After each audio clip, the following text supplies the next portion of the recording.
It's 7:06 on July 29th, Tuesday night. Here we are, episode 5, 10-4 Tavern. Pete, how are you, buddy? Good, brother. It's good to be back in the United States. I know last time I was dialing in from, I didn't want to say it, when I was down here in Mexico City, got a master class from some old gentleman at the bar on tequila and mezcal. And I got to say, man, he sold me. I'm a mezcal guy now. Good stuff. Gotcha. Well, we have a great friend, one of my closest and dearest friends, who also happens to be an impressive law enforcement professional. He's done a lot of things, and going through his biography today, I was really set back, and it caused me to even send him a text message and tell him that he really made a difference, and he's continuing to make a difference. So welcome, Mike King, my good friend. What a blast to be with you guys. Two people that, well, so Pete, I kind of became a cyber stalker of you several years ago, and I think Tommy Joyce was the reason for that, and I have just absolutely loved watching and learning more about your career, your book, the things that you're doing now, still to continue to add and give back to the profession that we love. And Tommy Joyce, holy cow! I mean. Yeah, I thought you'd enjoy. I thought tonight I'd come from the planet and a place that I think getting you kids out of New York and letting you see what the real world's like. Yeah, so Mike took the big city kid to a mountaintop in Utah in the middle of somewhere where we had tiger trout in the pond and we had moose walking around and all sorts of stuff like that. And I've never gone back to the city since. that was a blast, and it was fun to be actually with guys that were in your unit in Brooklyn, and of course we couldn't get Gadetti to leave the food table or something to come and join us, but it was a blast. Yeah, it was good. So Pete, go ahead, take the floor for a bit. You know what we're talking about tonight? You want to tee us up? Yeah, man, we got some interesting discussions, and of course we have one thing that's somewhat sad that we want to talk about. A fallen brother. Tommy and I, as you know, we're both former NYPD guys. I was a detective. Tommy was a cold case squad commander. And yesterday we lost a brother in a heinous act. Cowardly, so I know we're going to talk about that and some of the surrounding issues. And we're going to talk about the Reed case up there in Massachusetts, some interesting case. And then, of course, the slaying of those college girls up in Idaho, which is a perplexing case in many ways. And that's why I'm glad you're here, Mike, because you're a serial killer guy. I was just a plain old homicide detective, never got a chance to work a serial killer case. So I want to learn from the expert. It's an honor to have you here, brother. Oh man, I just, and I mentioned to Tommy that we were trying to figure out if we could really fill an hour or so. And I said, well, with the three guys that he's got on tonight, it's like dropping a nickel in a little thing and the monkeys start banging the tambourine. So I think we'll be able to talk for a bit. Yeah. Yep. All right. So everyone knows 10-4 Tavern. We belly up to the bar, and of course we don't encourage overindulging. We expect to do it like ladies and gentlemen and adults. But some people like to, sip a beer, have a glass of wine, maybe a little tequila. So Mike is having Dr. Pepper tonight. So thanks for bellying up with a Dr. Pepper. Appreciate that. Pete, what are you drinking tonight? I'm having a little splash of Luna Azul tequila. Like I said, I did learn a little bit about the mezcal down there, but it's hard to find here in Northern Virginia. So I'm stuck with tequila for now. But cheers. Cheers. Well, I have Mountain Plains Red. It's a blend from King Family Vineyards. Mike, I thought it would be appropriate that one of the best, if not the best vineyard in all of Virginia, King Family Vineyards. They're high-level elite red. It's a nice blend.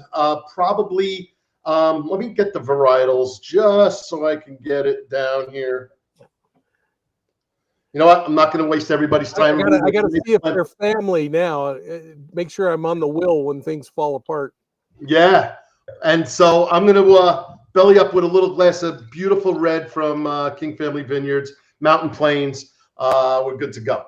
So with that, guys, we have a situation in New York City that happened yesterday. We lost a fellow brother law enforcement officer. So if it's okay with you guys, I am going to, I'm not sure how this is going to work, but I don't know if I can play an audio on the screen or I can do it from here. I'm going to give it a try, guys. There should be a little click button down in the bottom left there, Tommy. All right, so we have police officer Didural Islam from the 47 Precinct in New York. So if everyone could just hang out for a second. No, that did not work. The audio did not work here. So I am going to go to an alternative. I wanted to play Amazing Grace for everybody, if that's okay. I'm going to share my screen for a second. It's good to know the 10-4 Tavern has a jukebox, Tommy.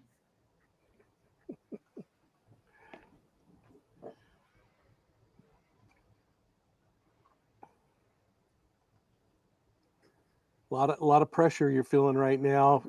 I'm dying here, guys, but not but like somebody's shooting at you though. So it's okay. It's okay because I have to do it. Why is it not coming up? Here we go.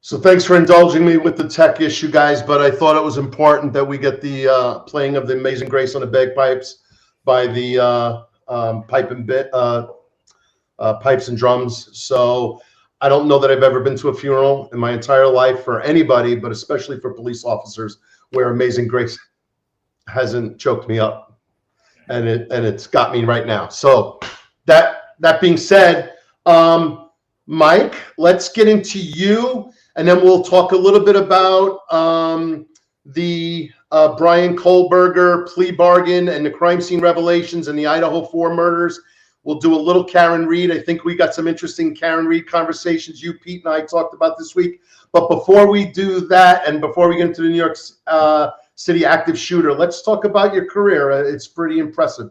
So if everyone could bear with me, and we're going to talk about Mike King. Not only was he a superlative lawman out in this great state of Utah, but he's turned his career into working for a vendor. He's a GIS, Geographic Information Specialist, knows about maps, a little bit about that, a little bit from a company called Esri, which is an acronym. I can't even remember. I'll let you do it, Mike. And then he transitioned to writing novel. Well, they're not novels, they're true crime.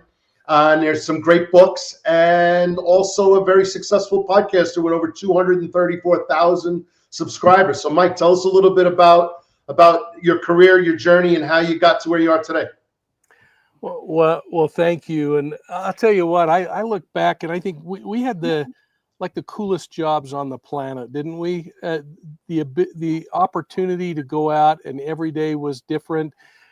I remember I had the opportunity to serve on the National VICAP board for the FBI, the Violent Criminal Apprehension Board. I was the co-chair of that for a number of years. And I remember coming into the city, into your city, on a number of occasions and working with our counterparts there.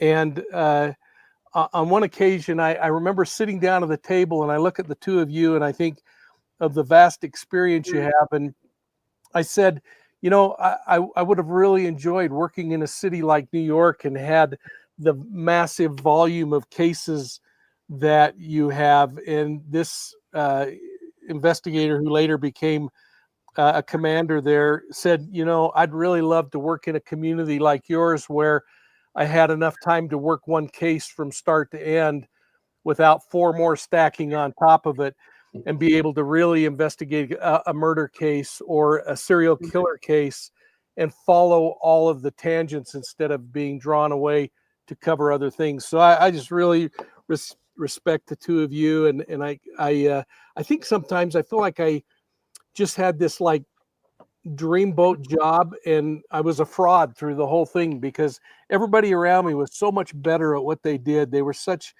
incredible investigators. And I hear the ugly cop stories that come out, and I hear the bad investigations, but I have to look pretty darn hard to find that as something intrinsic in a homicide unit or somewhere else. And I wish the public knew the cops that we knew. And I mean, like we're learning in every profession, there's bad guys, but I just am so proud of the profession that we had. And I feel like I just had nothing but one lucky thing after another. In fact, I actually mentioned that to a kid who became a police later. And I said, I just feel like I'm the luckiest guy in the world. And he said, isn't it interesting that the harder you work, the luckier you get? And I did have that. I think I had a good hard work ethic, but I got to start out in patrol. I got to work the streets. I worked graveyards, and my preference was graveyards. Eventually I got invited to, well, actually I was still a young officer, and I got asked to work vice. And I remember walking down on the street, and I was wired up, and I was going to buy a sex trade worker. And she started describing all the things she was going to do for a certain amount of money. And, you know, I'm kind of a kid from the sticks, and I'm like, you got to be kidding me. my sergeant pulled up, honked his horn, motioned me over. I walked across the intersection in this little place full of bars, and he said, I don't think you're cut out for this. And the next day I was transferred to SWAT. And so that's kind of where I cut my teeth in the department. But thankfully I was given a chance to get into the detectives and then start working major crimes, and had a wonderful career along the way. Was fortunate to meet some profilers who made it possible for me to be kind of trained in that art and science of profiling. And I started looking at serial killer cases and serial predator cases, and have kind of just done that ever since. Oh man. So Mike, I'm pulling up a photo over here. Why don't we get into a couple of these photos and kind of walk you through memory lane? But in the meantime, before we do that, Eric Dim, co-host of the Finest Unfiltered podcast and co-creator, welcome, Mike. Love Utah. Bought my RV in St. George, wherever that is. Was I there, Mike? Was I there? I got a winter home in St. George. It's an incredible place near Zion Park, Tommy and Pete. So if you're looking for a place to go, it's down in the southwest corner of Utah, just about an hour and 20 minutes from Las Vegas. So Eric, thanks so much. And yep. I'll tell you what, aren't these pictures great to look at? I think of the pictures of you working transit, and I think I may even mentioned it. The older we get, the better we were when we were kids, don't we? We got something in common, Mike. I too tried my hand at undercover and was not good at it. Is that right? We came in, yeah, it wasn't my cup of tea. So I stuck with the general investigations as well, man. Just it takes a certain kind of person to do undercover work. I wasn't that kind of person. Well, and Tommy, I think I remember it takes a certain kind of a cop to dress up in a dress too, doesn't it? It does, but you have to be comfortable in your masculinity to do that. But as long as you're okay, you're good to go. So what's this picture, Mike? And tell me about that squad, because we call them RMPs in New York City, Radio Motor Patrols. But I think, what do they call them in Utah? Squads? Yeah, we just call them a squad car. And I don't know how, the press somehow figures a way to get some of the craziest pictures. I don't even remember what the call was. Clearly, it was one that was hot enough that the media shouldn't have been there. But when that came out in the paper, I thought, holy cow, what a great photo. And, it kind of showed, if you go back to the old days when like the California Highway Patrol was putting out officer survival videos, and they were teaching about how to roll out of a vehicle if it's being shot at, or if you're facing somebody with a weapon, and get behind the wheels and use cover and concealment rather than just standing up and facing the threat. And so I've always been pretty pleased with that picture too, that it kind of grabbed the sense of officer safety and officer survival skills too. Thankfully, we believed in that stuff in our careers. Yeah, I love the I revolvers. also noticed, I can't help, I got to be honest with you, again, being confident in my masculinity, I'm kind of appreciating the guns. I mean, and I'm not talking about the revolver. Those are some pretty jacked up arms right there, buddy. Yeah, there you go. The older we get, the better we were. Boy, I used to be pretty strong. All right, let's go through it. What is this? So I think probably the most enjoyable part of my career, I don't know about for the two of you, but it was working the SWAT team, the tactical team. We were a team of 7, and we worked every shift together. We worked together for about 4 years, and we handled nothing but felony in progress cases. And they were the kind of guys that you knew exactly what they were going to do in exactly every situation. And it was an honor to work with them, and it was an honor to screw with them as well. And we, as you know, as cops do, we do some pretty brutal things. And I'm a guy of faith, and the team always kind of took advantage of that.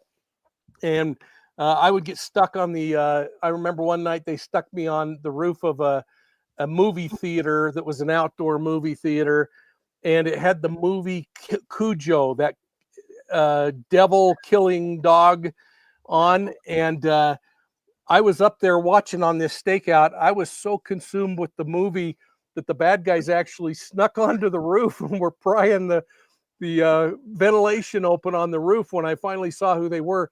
And I turned and I started screaming like a little 6-year-old girl. I think I was so scared because I was so consumed in that video. But love those guys. They saved my life on occasions, and I was honored to be able to hang out with them.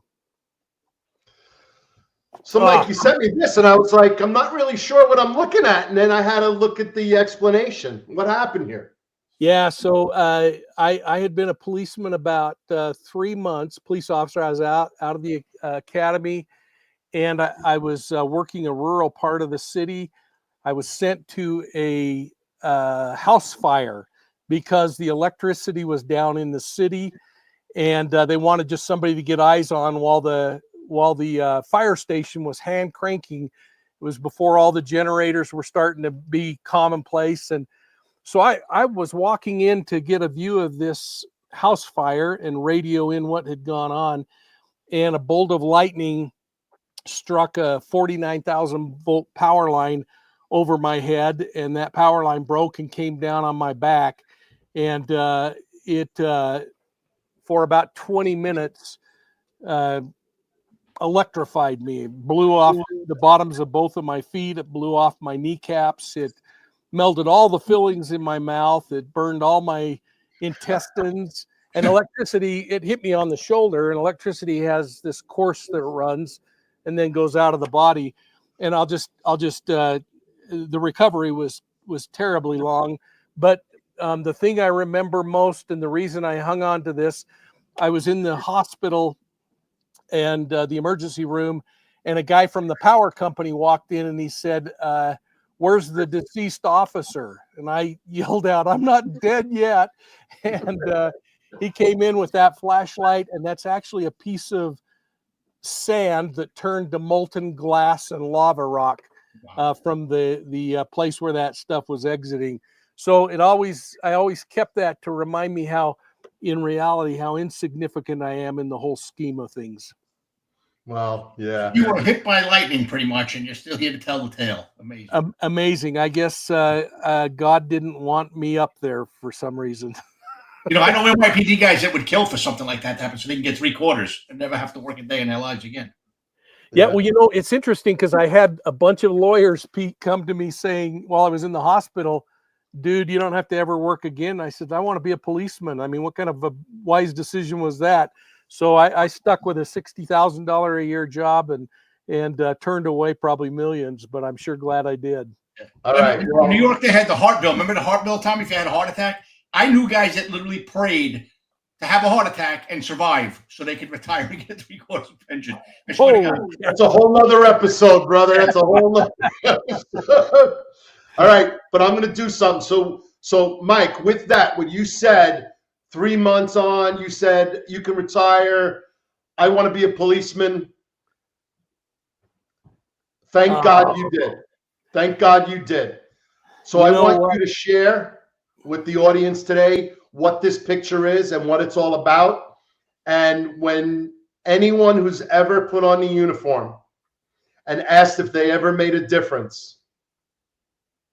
Wow. Thank you. I think here's a story that can show that Mike King and the people you worked with and the team that you assembled and get this stuff done. This is a pretty powerful thing. You made a difference, Mike King. I'm proud to know you, brother. Wow. Well, thanks. And I get a little emotional even looking at that picture. In 1991, I was leading a little sting operation. We had about 8 officers, and we were buying stolen cars and selling stolen cars and working our way up the chain, trying to get to the top of the fencing chain. I walked into the district attorney, we called it a county attorney's office one day, and the receptionist says, "Hey, I don't have anybody around." In other words, there's nobody good around. You got a minute? And she said, "Could you talk to this woman over here?" And I looked over. It was a beautiful 21-year-old girl with jet black hair, and she was really dressed up nicely. And I walked over, and she stood up and she said, "Hey, I'm involved in a religious cult that's sexually abusing children. Do you have a minute to talk to me?" And that led into probably one of the most influential cases in my life, because it changed my entire direction from doing what I really liked, which was street police work, into becoming a serial crime and ritual crime investigator. The case ended up, Tommy, with about 4,000 rapes of children. We ended up with 70 police officers, 70, serving search warrants on a compound of about 14 houses. We took 32 children into protective custody, and they were. Did you have a question, Pete? No, I mean, it's astounding. That's God's work, man. Like, wow. I mean, well, we had just opened a brand new children's advocacy center in Utah. It was the second in the United States, first in Utah. And these little kids became the first kids to go through the doors of that brand new center. 32 of them in a ritual, sadistic cult. And it was a baptism by fire. Well, the years have passed, and Tommy, as you know, I wrote a book about this case 30 years after it happened, and I only wrote it because the kids asked me to write it, the victims of this case, who are now such amazing survivors. And the book's called Deceived, an investigative memoir of the Zion Society cult. And so I wrote that book, but my wife, she says I write like a police officer, and she actually writes a book. And so thankfully I had her support in writing this thing. And we put all the proceeds from that toward paying for some site surveys, engineering plans, architectural plans, and seed money to build a brand new children's justice center. And 2 months ago, we had the ribbon cutting on that justice center. And these are actually some of those children that were rescued. These are the kids who survived the Zion Society cult now 34 years later. And so to bring them together, it was emotional and still is. Yeah. So Mike, we got a comment from Lily. Just a little more detail on Zion cult. Thanks, Lily. So the Zion Society was the name of the cult. They named their church the Zion Society. It was about 120, 130 members.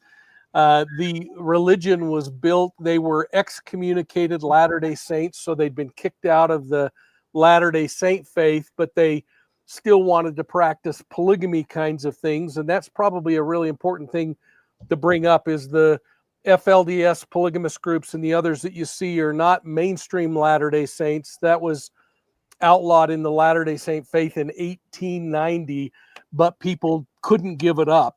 And this was one of those groups. But the leader of this cult was so perverted and had such pedophilic tendencies that he went from having just multiple wives to then having the women have sex with each other, a kind of a religious form of lesbianism.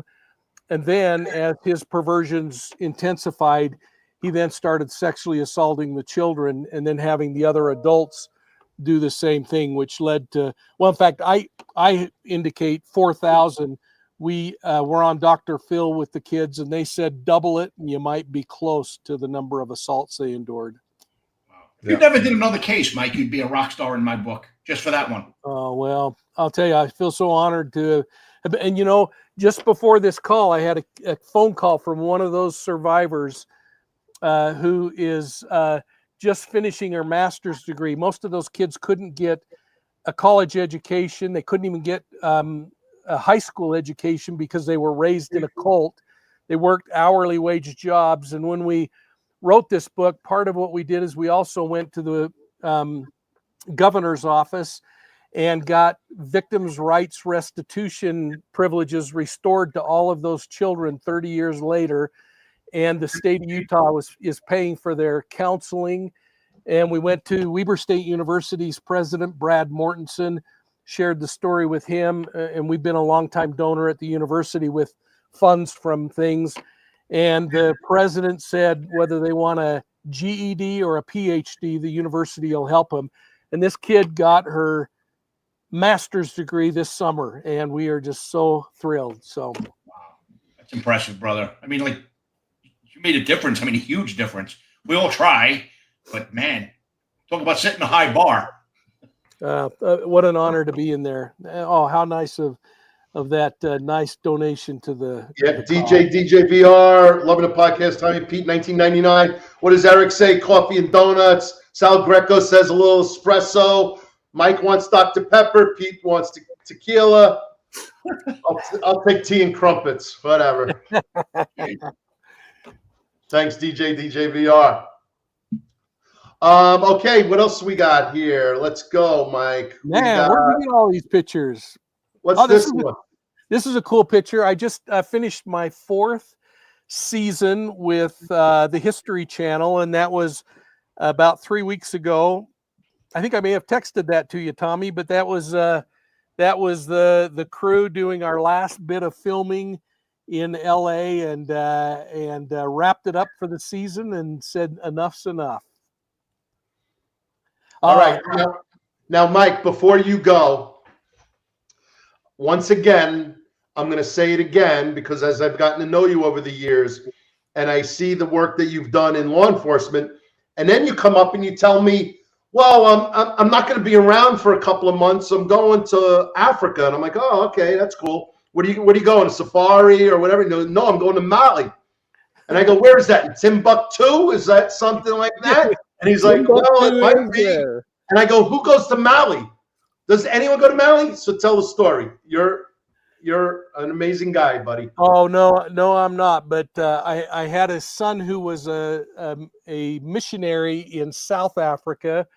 And when he came home, we wanted to spend a little time together. And I wanted to see Timbuktu. So we figured out where Timbuktu was. And he and I flew to Bamako, Mali.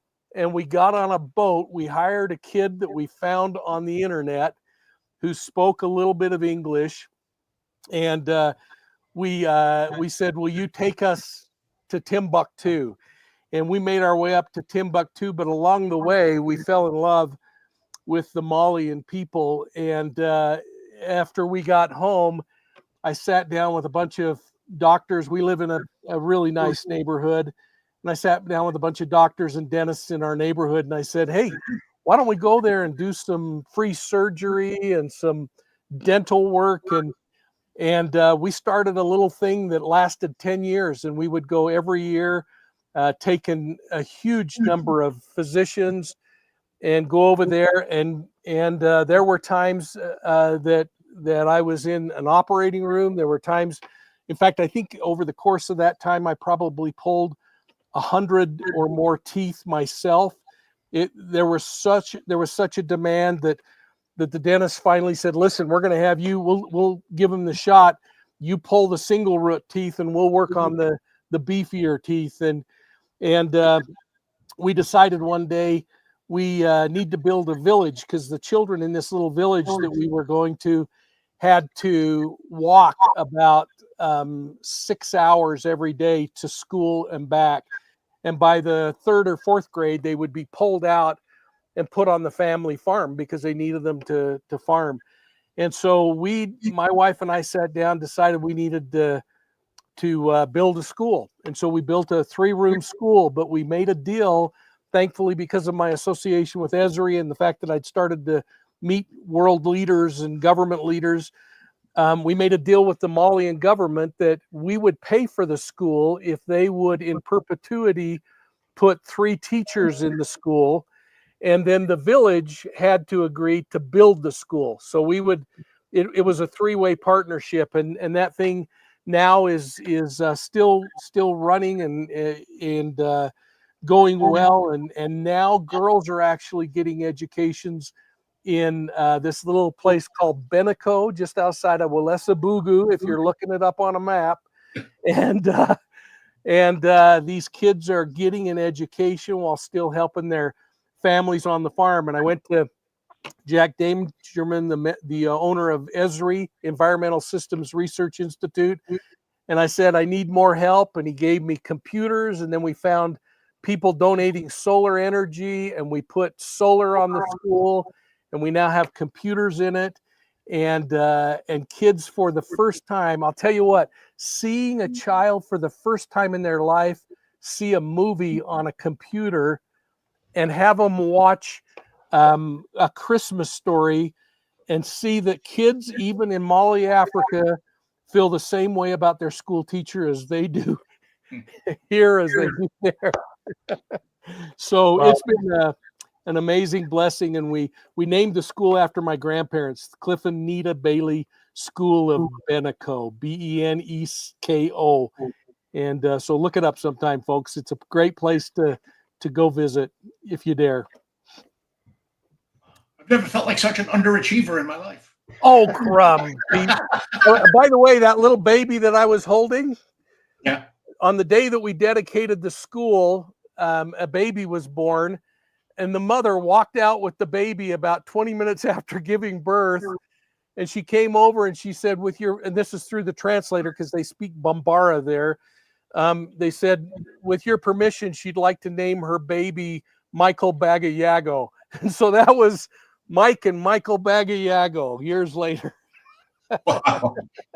Yeah. Hey, so we got Rob Lukash, one of the co-hosts with Ron Layson on Executive Perspective on the Finest Unfiltered channel. Where did you find Mike? He's a saint. God bless you. Your aces. That's an understatement, Chief. Rob was a chief in the NYPD. Rob, thank you so much for that. And man, again, don't you just feel like you're a fraud and you got away with a bunch of cool stuff in your life? Yeah. All right, let's get to police work. How about we do, Mike? We can't do this all night. We got work to do. We love Mike King Fest, but we're gonna do a little police work here. So, we on our first episode. So this is episode 5 for us, which is kind of fun. We appreciate the Finest Unfiltered team and family for giving us, Pete and I, a platform to kind of change it up a little bit and talk about cases and talk about investigations, which is our sweet spot. And we love to share it, and great stories for true law enforcement professionals that are out there. So Mike, you filled the bill there, but let's get into the weeds on some major capers across the country. On the first episode with Carlos Canino, we talked about the Idaho 4 plea bargain because that had just come out the day before. And, people were going back and forth on should they have done it. One of the families are very upset that they took a plea bargain. Another family is like, you know what? I'm satisfied because I don't want to go through everything. There's a lot going on. You're well-versed in this case. So why don't you give us a little overview for our listeners today, and then we'll kind of talk about the plea, and then we'll talk about, since the plea, the crime scene revelations. And I personally am upset that he didn't do a full allocution of his crimes. I think that's baloney. And I don't know, Mike, Pete, you want to comment before Mike gets into the details? No, I'll let Mike get at it. I know we spoke a bit about, like I said, the plea, and I have differing opinion. All you need is one wingnut juror can really screw things up. So sometimes bird in hand, But no, Mike, your interpretation of the crime scene itself and the murder, if you could just walk us through your opinions, especially since you have so much experience in it. I'm glad we've had a chance to talk about it over the years, actually. But I mean, the case was absolutely horrendous, and the thing that was so troubling for people is, I believe, first and foremost, to lay the groundwork for college students living in a rented home. 3 girls who lived in that home, Ethan, who was visiting, were brutally executed in the home. It was in the early morning hours. There was video leading up to that of the kids out in the town of Moscow, and it's Moscow, not Moscow, and they were seen having a great time. They were, by all accounts, like incredibly neat kids, not just maybe cool in their group, but neat kids who were really well accepted by other kids and accepting of other kids. And this killer snuck into the home and brutally murdered them. Thankfully, I think the killer went in very organized, and we've talked about this a lot before when we talk about how criminals really can't become organized if they're disorganized walking through the front door. They don't clean up their act, but many criminals will fall apart once they start acting out the crime. And I think the crime scene was supportive of that this guy was really an organized killer before that first child was killed. And I look at them as children still.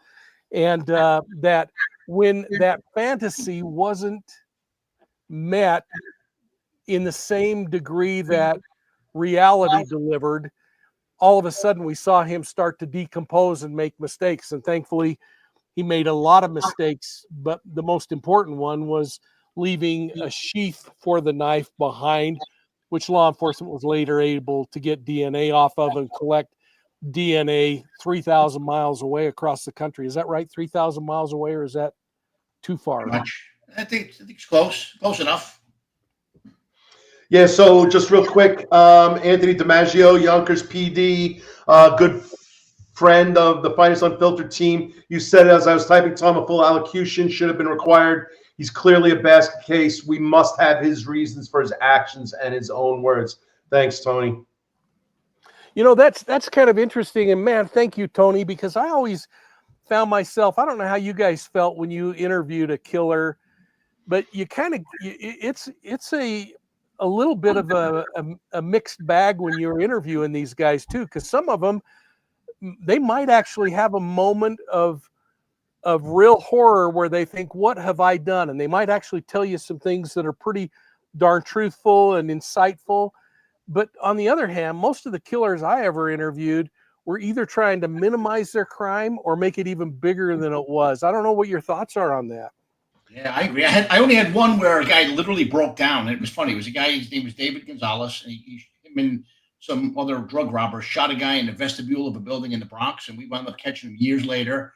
And, it was funny. We put him in the car and he wanted to know why he was being arrested. We said, hey, we'll Mirandize you when you get back. So wound up Mirandizing him in the car anyway. And he said, we'll talk to you when you get back to the station. And this guy just started wailing, like crying, and just confessed to the entire thing while sitting in the back of the car. We didn't even get to ask him any questions. And it just haunted him for years, what he did.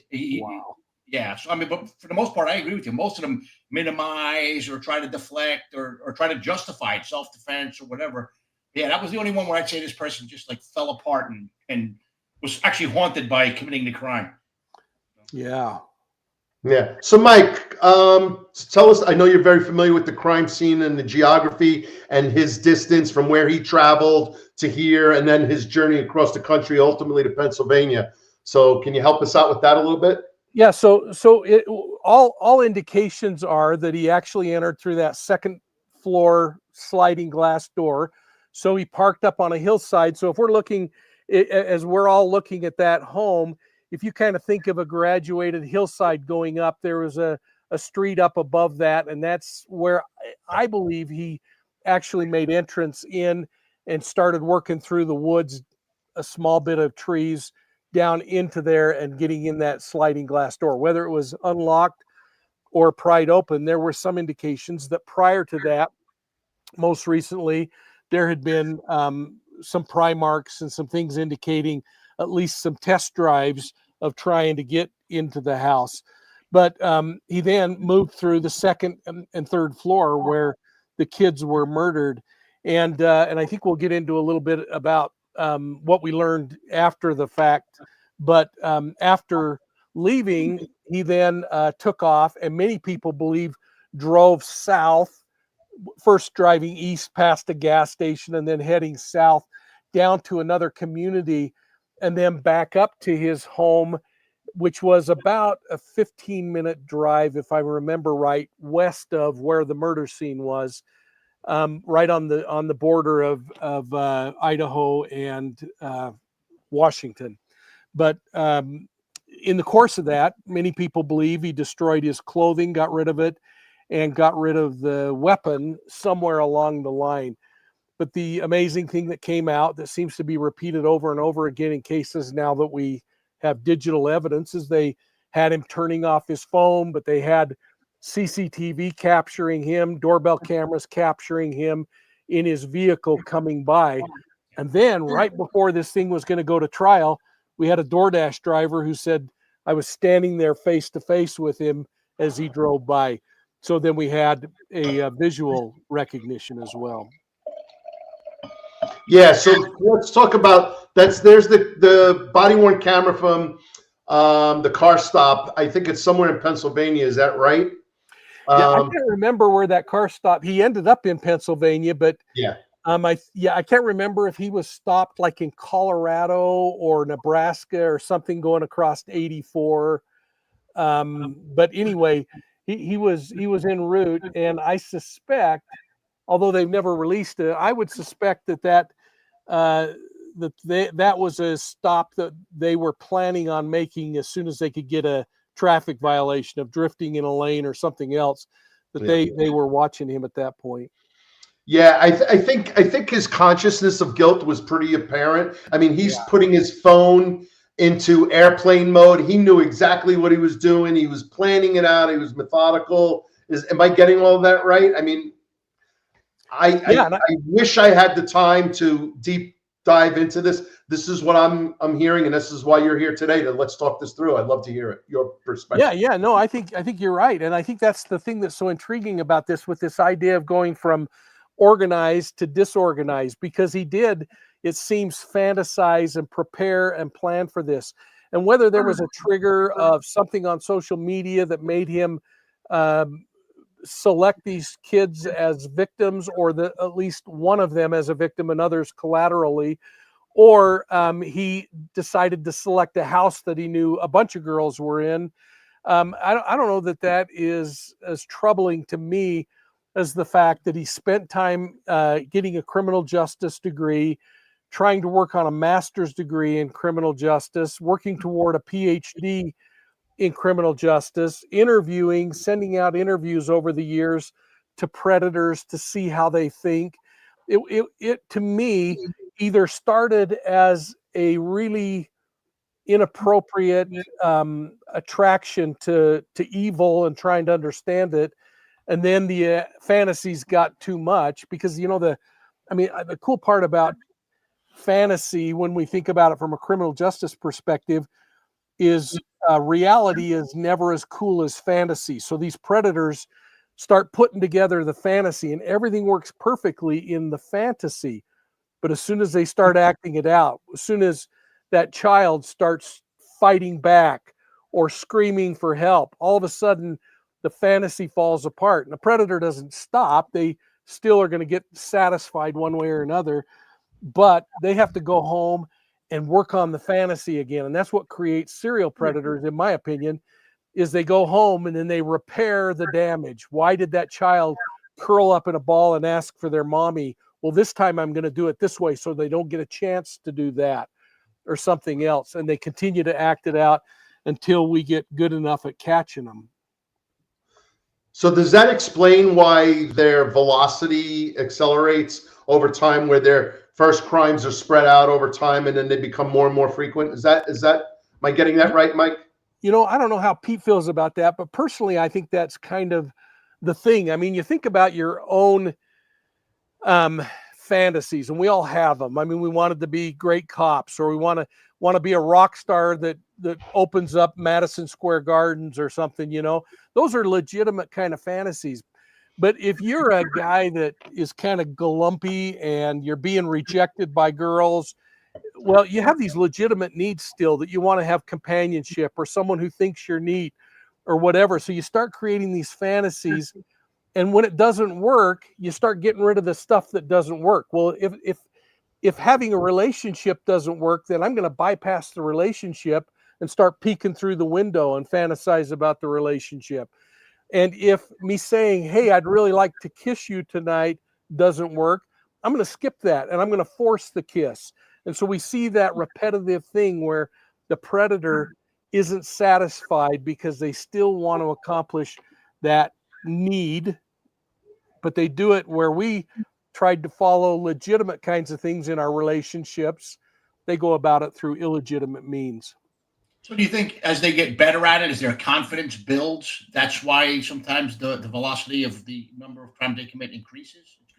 Yeah, I think so, Pete. I mean, you think about even in our legitimate practices, you know, if you like fly fishing and you fantasize about getting out on a river and pitching a fly and catching a trout, and pretty soon you start getting good at it, you start going more often. But if every time you went, you never caught a fish, it might not be as cool to you. So as they start having success, they start wanting to repeat that behavior.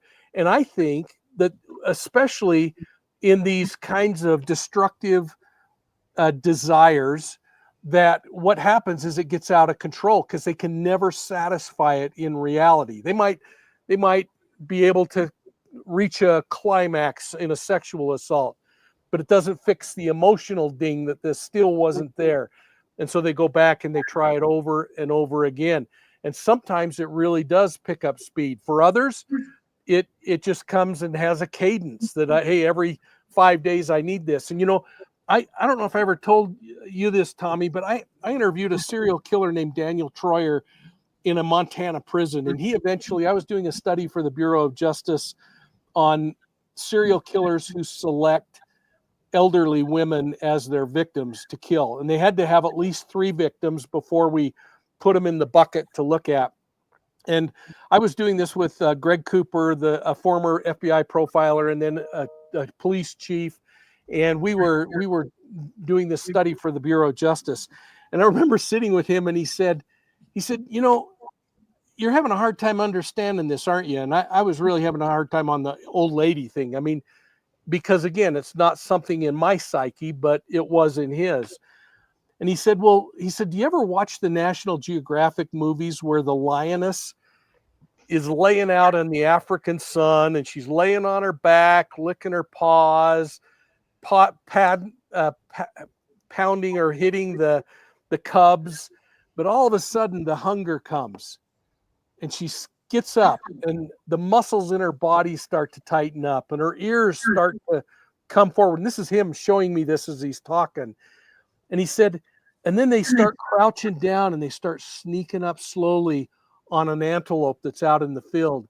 And they can't see anything but that antelope. And they are so focused on that antelope.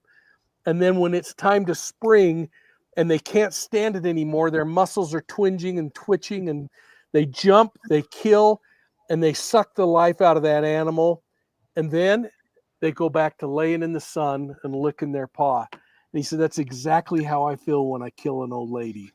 Wow. So I believe that's predatory behavior, it sounds like to me, which is very much like what goes on. So Eric Dim, again, wants to know, Mike, did the Moscow, how do you say it? Moscow? Moscow. Moscow police or Washington have their eye on Bryan before the murders. Were there any indicators or anything they should have had their spidey senses up on? Now, I don't think so, Eric. I don't think that was the case, although I found it interesting that Bryan Kohberger tried to apply as a reserve officer in one of the local police departments there. And the chief interviewed him, if you remember that one, Tommy. And the chief said, man, I was just having kind of red flag warnings pop up and we passed on him. Yeah, I believe there's some people, they call them creepy McCreepsters, and they effuse that. Yeah. Good, Pete. You were going to say something? No, yeah. Got it. Okay. All right. So let's get the revelations in a crime scene. So after the plea, everyone's upset. The families are kind of mixed on it. One family is really, really upset. The other family's like, you know what? I don't want. It could be decades. Am I right? Decades of, appeals and all sorts of things that could happen. And to Pete's point earlier, one goofy jurist, and this thing is a hot mess. So I personally feel that, and I'm fundamentally against the death penalty. Pete and I have talked about this extensively. However, and I'm not the family member, but life in prison without the possibility of parole, 4 sentences, no chance he's ever going to see the light of day. I don't like the tax bill fitting the tab for him. However, I do like it not going to a trial for all the things that could happen with that. Your thoughts on the plea, and then let's get into the crime scene. And why are we finding out about this crime scene stuff after without an allocution? Yeah, I can't answer the second part, but of course, as my career advanced, I ended up going to the Attorney General's office, and I started working a lot closer with the attorneys on that decision process that they make. And I'll tell you what, I'm with Pete. The fear of losing because one juror thinks I kind of like him, he's a good-looking kid or something like that. I mean, it doesn't have to be that there wasn't evidence. It has to be that one juror says, I don't like doing this. And I guess I wasn't a bit troubled. In fact, I was grateful that they chose to allow him to plead to life without parole, because the three of us have seen this over and again. And I think most of the cops that are sitting on the chat right now, where this thing drags on for years and years, and families are reminded every appeal after appeal of this horrendous thing that happened, versus I don't have to ever think of you again. And at first I was a little outraged when the Gonsalves family came forward expressing so much anger, because I thought, how can a prosecutor make that decision without letting the family know? I still don't know if they did or didn't. The prosecution puts it across that this is still our decision, but here's what we're going to do, and that it wasn't a surprise. I don't know that. I only know what's reported, but I do know there's been so much done in victims advocacy and victims' rights, almost to a fault, in my opinion. I think the pendulum swung a little bit too far, because I don't know how you guys felt during the sentencing, but I was so happy for the family to be able to get up and yell at Bryan Kohberger. But in the same light, I was really disappointed with a judge allowing that kind of decorum in a courtroom. Yeah, I agree. And look, I always think back to the OJ trial. I mean, that was a case with a ton of evidence. And let's remember, he got off because of a rhyme, and because Mark Furman used the N-word many, many years earlier, right? If the glove don't fit, you must acquit. Exactly. So I just think bird in hand, you take the bird in hand. I do agree with you, though, Mike. The family should have known well in advance. It shouldn't have been a surprise to the family members. That's disrespectful to the victims. But yeah. So 2 things with the cheering, and we're going to get into that with the Karen Reed and the John O'Keefe murder, because there is a celebration as well. I just want to share that one time I was in juvenile court, and a kid had taken the eye out of another kid in a robbery. on a juvenile crime in New York City and Brooklyn. I want to say somewhere in the mid 90s, and I was in court, and there was a celebration that the charges were lowered. It doesn't matter the details, but whatever they were, the serious charges were modified to such that the child was still going to, the offender, a juvenile, was still going to go to jail and still going to go through the process. But that child and his family erupted in cheers and fist pumps and rah rah. And I'm sitting there going, all right, it's a win for you in your criminal justice journey, but why is anybody celebrating anything that's happening after a child, whether it was their intent, whether it was just a schoolyard fight, call it what you want? Another child lost their eye. Yeah, exactly. And there's no celebrations at all in my mind. And that was a really pivotal moment for me. I was like, you know what? These predators, they got to go, because they don't feel remorse and they don't feel like shame, like, oh, I did this, but I feel bad and it's not something I'm going to celebrate in court. I don't know. No need to comment on that, because we're going to keep moving. Hey, Rob, Tommy, at least that case. Go. You look what's going on in some parts of our country. At least that case was prosecuted. I mean, you have cases now where people are seriously injured, and you have district attorneys that feel, social justice or whatever, that let's not even bother prosecuting the case. That's, to me, troubling. I mean, there has to be justice. Yeah, amen. When you're lionizing the bad guy and you're ignoring the victim, that's the opposite of justice. Yeah. Okay, two things. Rod's got a question, and then a little bit on the crime scene. Then we're going to go to Karen Reed, because we want to get to the New York City shooting. Wonder if he became an auxiliary, would he have satisfied his fantasy to see crime scenes, and would he become another Dexter? Interesting. Good vibe on that. That's a great question, Chief. I wonder about that, but as I thought through that process, I thought it was more about intel gathering for him than let me go see a crime scene. It was a way for me to be on the inside and know, maybe even see the names of people who have been victimized or other kinds of things. So I believe he was already planning on committing homicide, and that was all just part of the process personally. But I'd love to know the Chief's thought on that, though. Yeah. Okay, so the crime scene, real quick, as I have researched and I'm checking my notes right now, the crime scene without graphic detail, and we're certainly not going to show photos or anything like that, but I heard it was pretty horrific.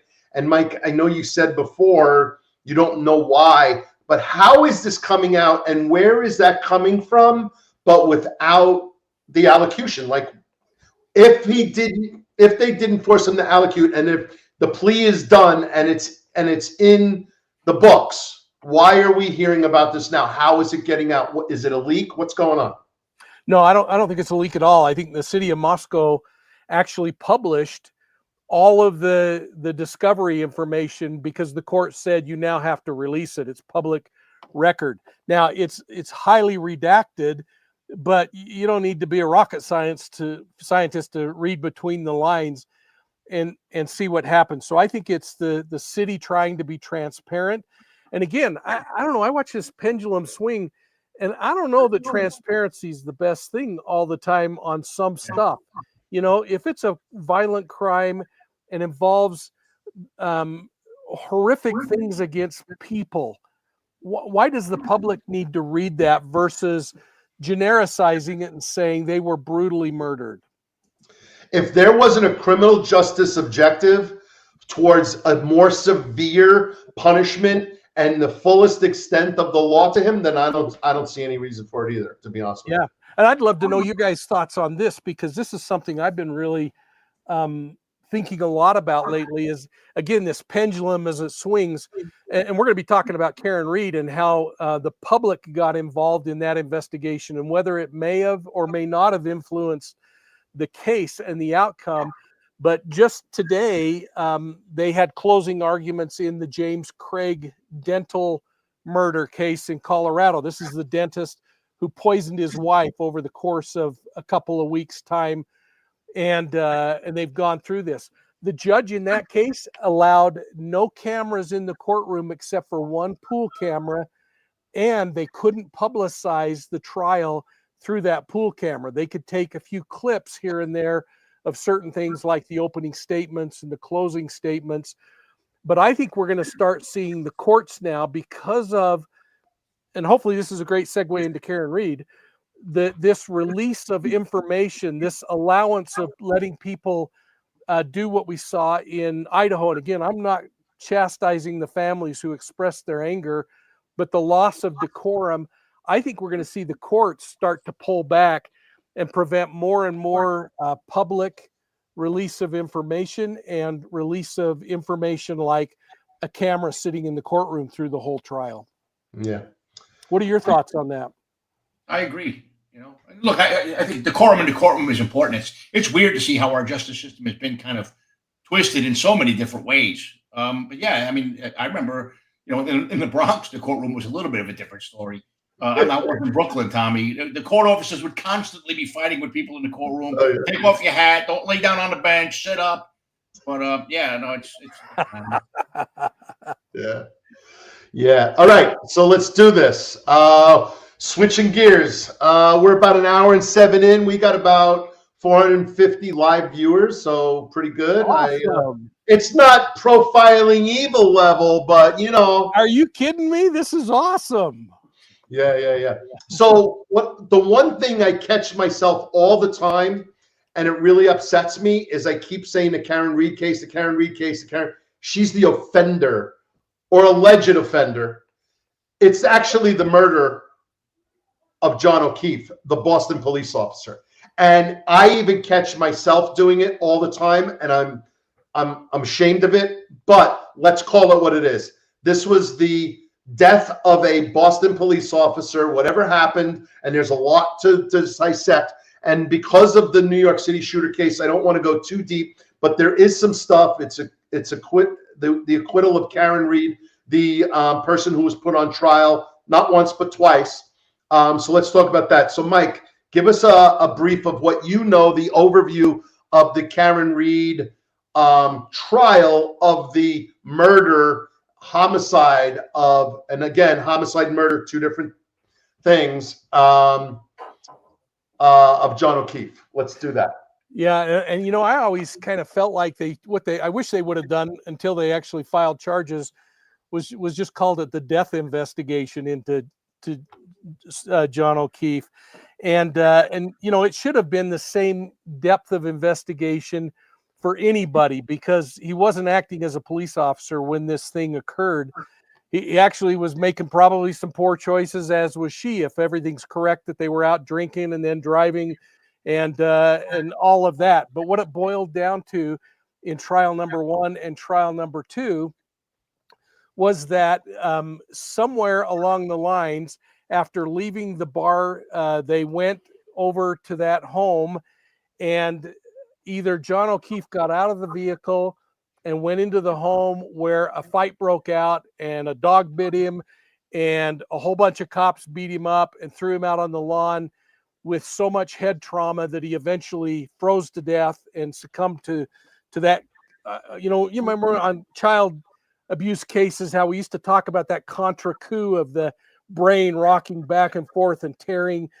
That was the injury that probably caused him to die, with the cold influencing it. But the question became, is that what happened, or is the other scenario that law enforcement and the prosecutor was pitching, that Karen Read and John were arguing that he got out of the vehicle to go inside? She didn't want to go inside, or did, I don't know.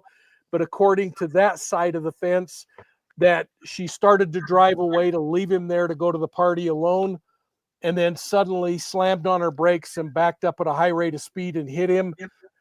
And that concussion from the hit is what caused that contra coup and tipped him over into the snow, or onto the grass where the snow started to fall. and then the elements took his life away. The case was filled with a bunch of interesting questions from the very get-go of whether Karen Reed was being overcharged or whether it was appropriate. And I don't know about you, but my opinion kind of changed throughout the course of that investigation or trial. But then it became a really interesting case after that first jury couldn't make a decision, because during the course of that, we saw a social influence that I've never seen in a criminal case. I mean, you mentioned, Pete, O.J. Simpson. This kind of put O.J. to shame, didn't it? Oh yeah, absolutely. I mean, it was very interesting. I mean, look, she was very active at getting her message out too, which was something that I don't really remember seeing during the O.J. trial. I told my wife, it looks like somebody took Jamie Lee Curtis and AOC and smashed them into one human being, and then you would have it's Reed. But yeah, it's definitely an interesting case, and it didn't help that the state trooper was fired, the guy who was the lead investigator on that case either. Yeah, and it made me. I just continually vacillated through this trial about whether these decisions that are being made based on evidence or emotion. And I'll tell you, there are so many things that I don't think any of us liked about that case. No, I'm going to say that after watching the two documentaries, one on one channel and one on the other, I'm not going to promote either one of them. I know that they're withholding information. I don't trust any of that. That's why I don't watch the news much anymore. I go straight to the hearings in the Senate and in the House, and I watch Forbes where they show the full hearing, and I want to hear what they said. I want to hear what everyone said. That being said, yeah, there's a lot of ugly stuff. And again, prepping for this show, Mike and I talked about it, and I said, Mike, you think Karen is guilty? I'm not so sure. And he goes, Tommy, what are you doing to me? You're gonna kill me. You're like, no. And I was like, you know what? Let me rephrase. It's not that I don't think she did it. It's that I think there was enough reasonable doubt that this trial, both the first and the second trial, was enough for a jury to either do not the unanimous decision or the acquittal, which she ultimately got, which is shameful. But and then I think, Mike, you agreed with me on that one. Well, yeah, I mean, there were certainly things that were absolutely horrifying to think about, some of the text messaging and other things. But the thing that I continued to go back with, I mean, I spent a lot of my career after looking at behavior. So, you look at those traditional forms of evidence like the forensics and the physical and admissions or confessions, eyewitness accounts, all of that is really great. What I think I really learned as part of my career was to apply behavior and not let behavior or forensics or anything else lead out and be the reason why you choose something. And you think about it, I mean, really good criminal cases are never founded on one thing, just a fingerprint or something else. It's always a combination of those forms of evidence. And I still to this day am extremely troubled by a bunch of the behaviors. And I'll just list a couple that bothered me. The alcohol, for one thing, because we all have dealt with drunks in cars and what their memory of events are that happened, or what their judgment level is because of alcohol influence on them and their reaction times and other things. So that always bothered me. The admissions, not confessions, but the admissions that some people say it was I did hit him or did I hit him? Those kinds of things really troubled me because they continued to be tried to be massaged and fixed to be a little more explainable. And that always bothered me as an investigator when you started working on, but why did you say this when we talked the first time? And they kind of fixed it. But I think the thing that troubled me the most was whether we believe it or not, when the telematics came out that suggested that she was driving away from John O'Keefe, suddenly stopped in the road, put the vehicle into gear, into reverse, and then accelerated until an impact moment. That to me is a whole bunch of, it's not what's being said, but what isn't being said. And that's really troubled me. So when I look at it in totality, I still look at that and think it was a pretty compelling case. But when you throw in all of the shenanigans and then the influence of the social media, whether that influenced testimony or not, the whole case was just a disaster. Yeah. No other way to describe it, really. It's like a clown show. Check this out. Let me see if I can pull it up. Folks.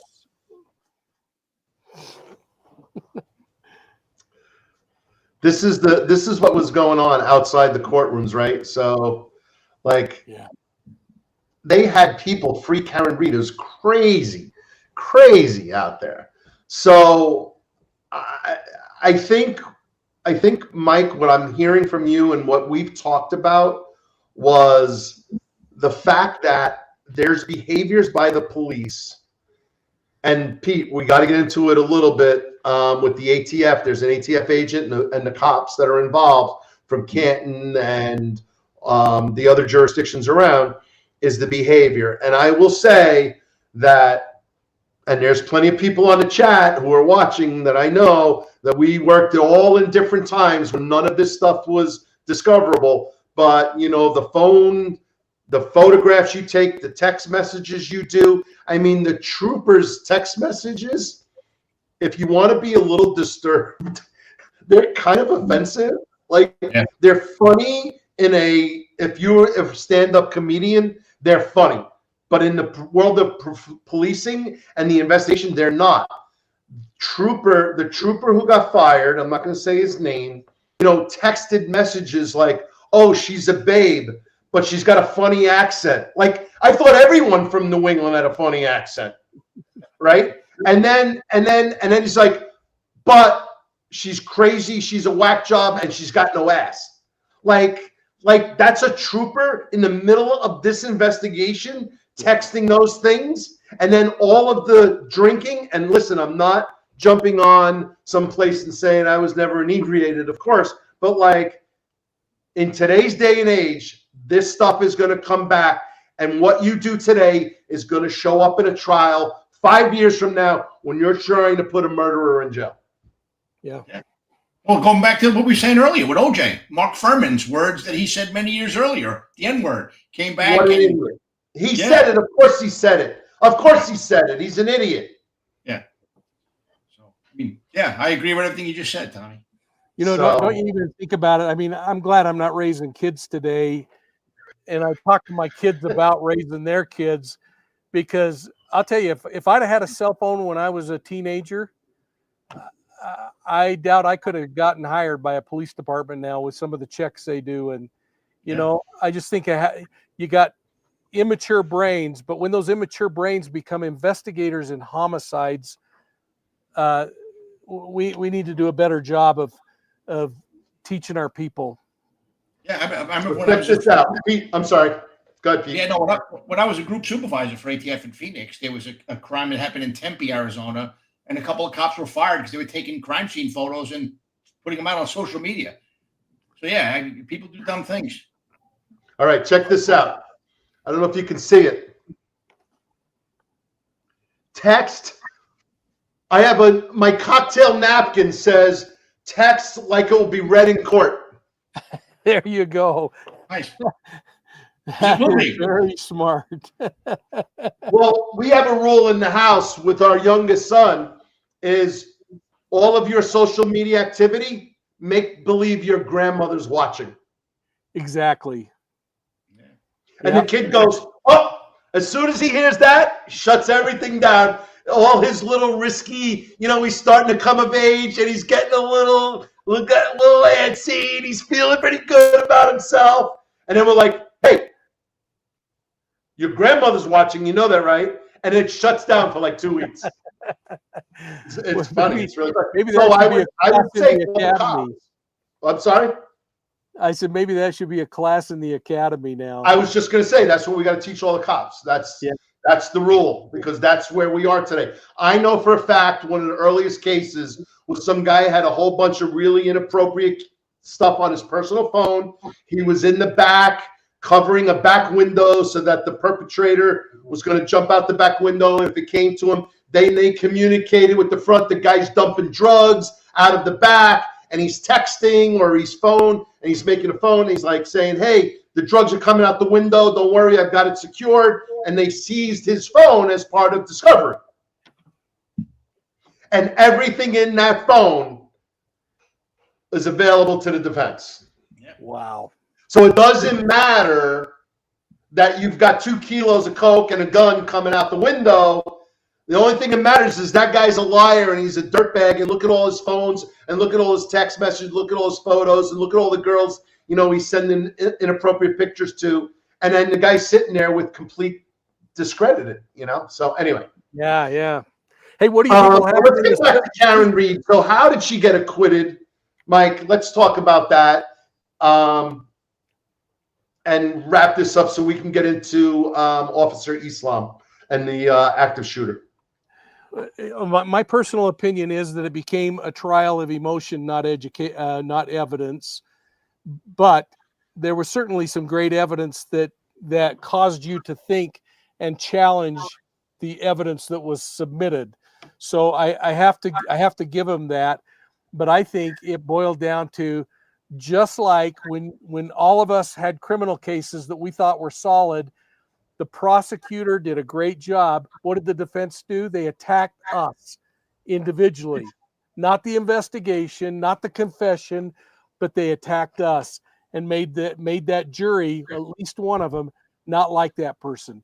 And I think that had a bigger impact than anyone wants to admit. But I am not in any way minimizing the job that the defense did in bringing up question and reasonable doubt and other kinds of things. And holy cow, the amount of money spent on that case. Initially, I thought this was overcharged. If those telematics were true, that there was a decision to back up and strike John O'Keefe, that changes it to the charges they had. But that sure came late in the game, and I don't know that it was adequately proved. Yeah. Look, I think she did enough PR of her own to get the word out there on her opinion, her defense. Look, I know that when they tell jurors when they're sitting in the box, they're only to consider what they're hearing in the courtroom. But we all know that jurors are human beings and they're hearing things. She mastered the PR. She would have made a great FBI agent. She mastered PR, man. Yeah. And could you, I don't believe for a moment there weren't jurors who knew about this case and thought, holy cow, I get to be on this trial. You bet I'm going to tell them what they need to hear. Yeah. All right, guys. Let's do this.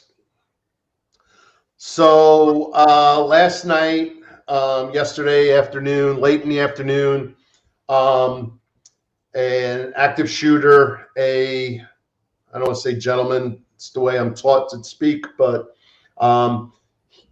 and it's arguable. I mean, I don't know what his criminal record is, and we'll definitely talk through the investigation because I definitely want to get into that. But the bottom line was, regardless of the motive, a person did a horrific thing, took a assault rifle, got into a car, drove from Las Vegas to New York City, parked in front of 325 Park Avenue, entered the location carrying an assault rifle in public view with about 25 to 30 people seeing him walk into the building, went into the lobby, started shooting, shot and killed the cop. We don't know, I don't think at this time, if he even had a chance to defend himself. A security guard was trying to activate the alarm, which would have shut off the elevators, but it didn't happen because he got shot and killed first. The active shooter let a woman get off the elevators. We think he was looking to go to the 5th floor for the NFL, but he got on an elevator that somehow ended up on the 33rd floor. with a finance company. There's also Blackstone and the real estate, the global CEO of real estate. Again, I'm not going to use names.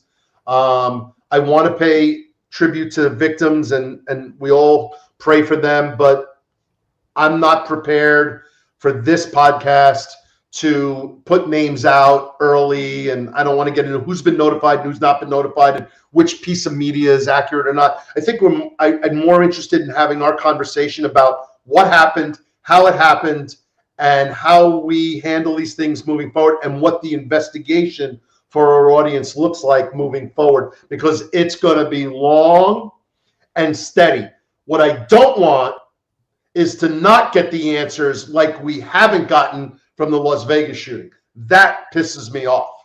However, hopefully this shooting, we get all the answers about why this happened, CTE, football player. We can get into all of that. I have some experience and some knowledge on that. But that's the case. So, Pete, I'm going to punt over to you right now for what you know, being local, former local cop and an ATF agent, especially with the guns, and then we'll talk about through all of that, and then we'll go to Mike. Yeah, Tommy, as you remember, like I was the agent in charge of the Miami Field Division during Parkland, during Pulse, during that mass shooting at Fort Lauderdale Airport. And I mean, the commonality here is you have what we believe to be an aggrieved party, right? My understanding is that this individual had some issues, traumatic brain injury, was active on social media and elsewhere complaining about the brain injury. I understand that he may have left a letter behind saying that he actually wanted his brain to be examined for, for studied for brain injury. So I believe you're correct.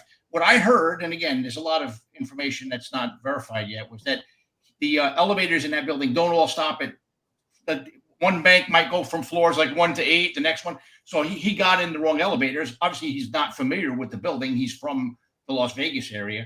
So what happened was he just wound up on the wrong floor and didn't have the opportunity to get to the NFL offices.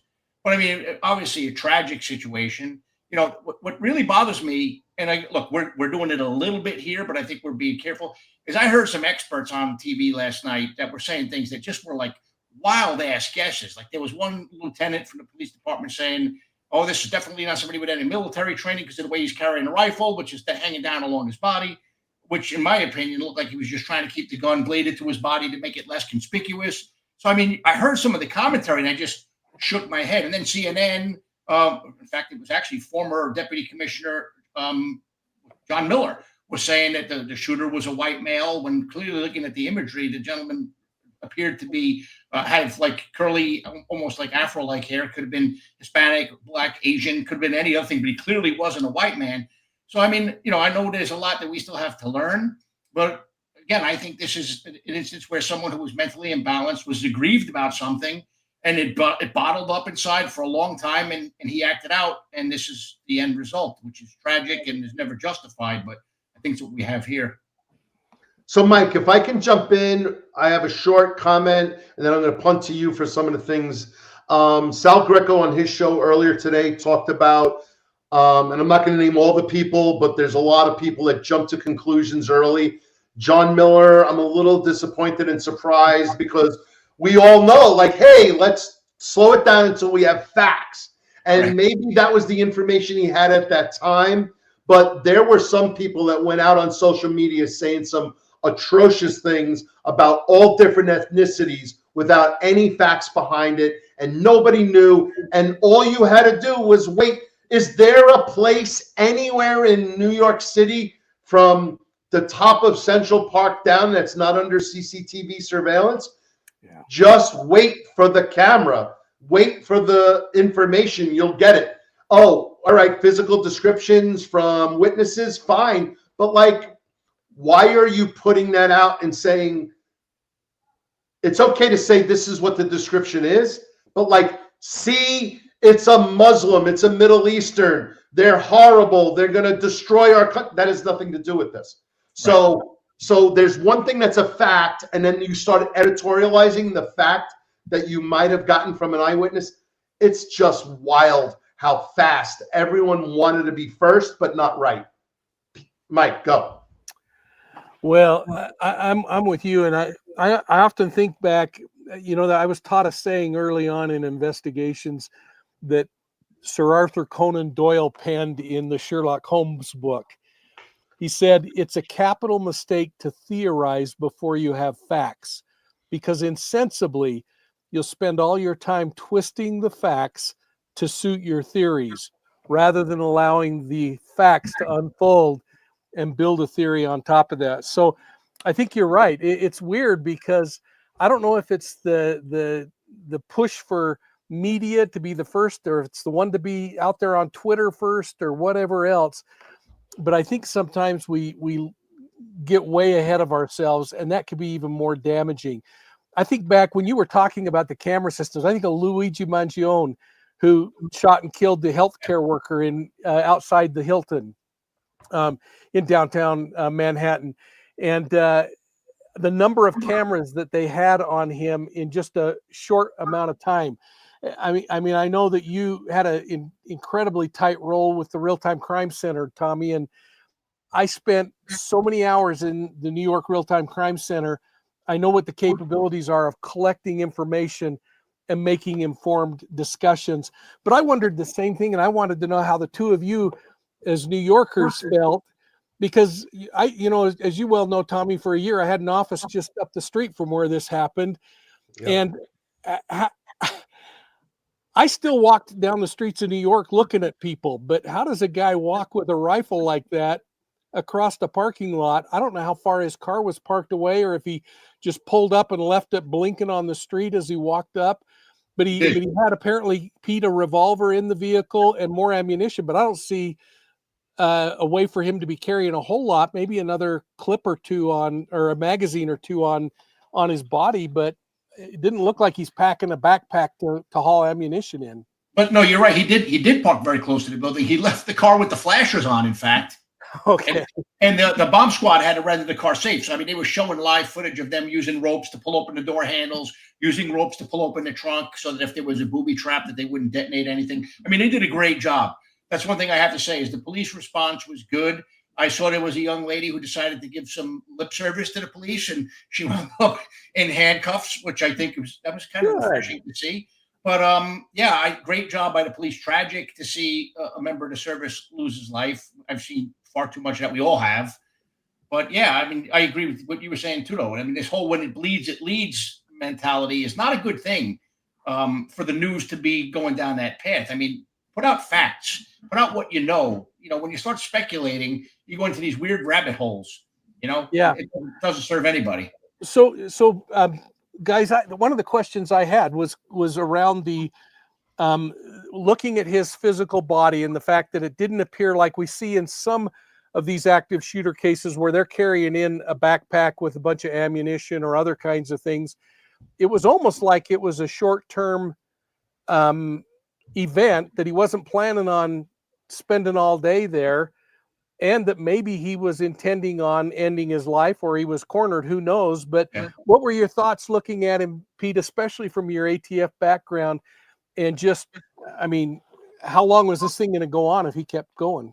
Well, I think he knew he was going there, and it was a one-way mission for him. But the fact that he left a note in the car saying, "Hey, I want you to study my brain," would tell me that. The fact that he was so calm walking in there like that. I mean, that's just my opinion. Obviously, I'm not a psychologist. You know, when you look at the Parkland shooter, he went in there, shot a bunch of people, reloaded, shot some more people, and then jumped on a bus and tried to get out of there. This person, I think, knew he was not leaving. And that's why I think he left his car with the flashes running. I mean, he made no effort to try to disguise himself. He walked with the gun in plain view. Again, I think he bladed against his body to have some element of surprise, maybe not get shot by a cop who might have seen him. But yeah, I don't know. I know from what I understand, he only had one 30-round magazine. And then there was talk the gun was a suppressed firearm. I heard it was not a suppressed firearm. It did have an optic on it, from what I was told. So yeah, I don't think he intended on coming out. So Pete, Lampwick asked how much ammo did he have left, and there's two questions. There's two parts to that: on his person, and then what did he have left inside the car? Because I did hear and unconfirmed that there's another firearm in the car. So and I think the Virginia Tech shooter, if you go way back, he had a duffel bag full of multiple small arms, not long arms. when he went to Virginia Tech. I want to say that was 2005 or 6. So that's like after Columbine. That was probably one of the next biggest ones of the active shooters. Anyway, so like, where do you think, especially Mike, from you as a profiler, like, here's this guy, he's coming across the country, he's got his mission, whatever that is, but he's got more artillery than he actually brought into the building. He left in a car, but then he went inside and killed himself. So what do you make of that? Yeah, well, number one, you think about the claims that he had mental health issues, that there were previous mental health visits. It's going to be really interesting to learn what those mental health issues were. If my understanding was he was a high school football player, but never played beyond that. And yet he somehow has fantasized that he has a role to play with the NFL. And I saw some folks in the chat who were questioning whether that really was a target or not. I think he even put that in his letter from what I'm hearing on some of the media reports. And this is why I'm here, to have you study my brain. But that makes me wonder, how did he kill himself? And did he take the care that we saw one NFL player take when he actually shot himself in the chest, leaving a note, figure out what this brain injury is that I have, or whether he did this by shooting himself in the head, which would have ruined the chances to probably conduct a good study.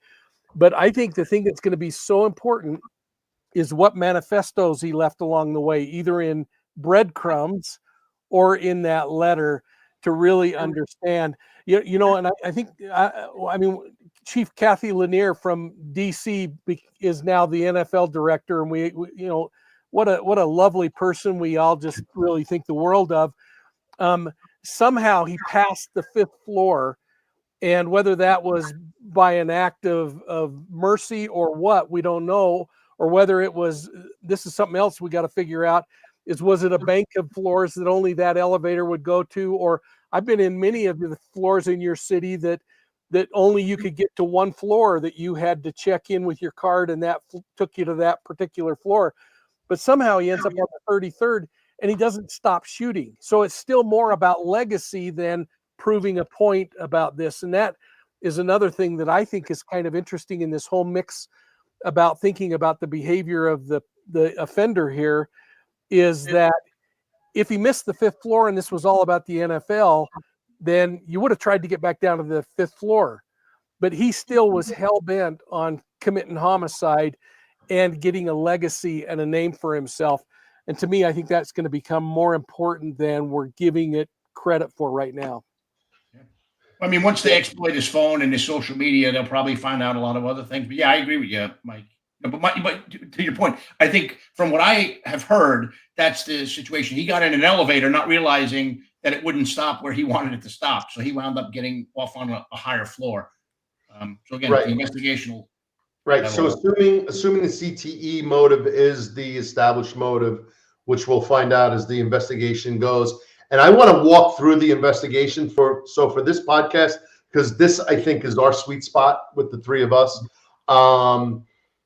But what I do have a problem with is Dave Duerson of the Cowboys, and then Junior Seau of the Chargers and the Patriots, both killed themselves with by shooting themselves in the chest, and with suicide notes that said, "Please check me out, CTE.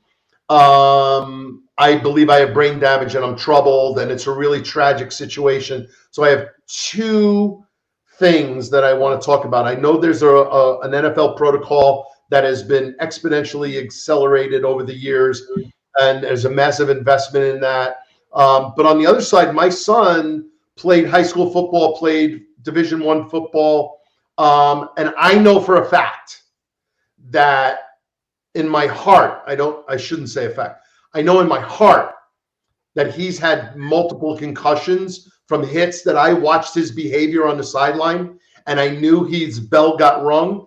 And if they had the proper protocols on the sidelines at that time, he probably would have been taken out of the game and rushed straight to the hospital. They put him back in the game. There's one specific. And Mike O'Keefe, by the way, our second our second guest on episode 2. I believe his son played in that game against it was MacArthur versus Farmingdale high school football, Long Island, Nassau County. He was running to one end of the field, and his coach yelled at him, "It's like, Tommy, get your head in the game. The play's on the other end of the field." And we're like, "Tommy, wake up, wake up!" And we're screaming at him, "Wake up!" The freaking kid had a concussion. Yeah, yeah. You know what I mean? So tell him to suck it up. So my point, exactly. So my point is, this happens. What I don't understand is if you know this is going on, and if you're this person, Shane, just like Dave Dewerson, just like Junior Seau, you know that. Why take out anybody else? Yeah. What is going on in the brain?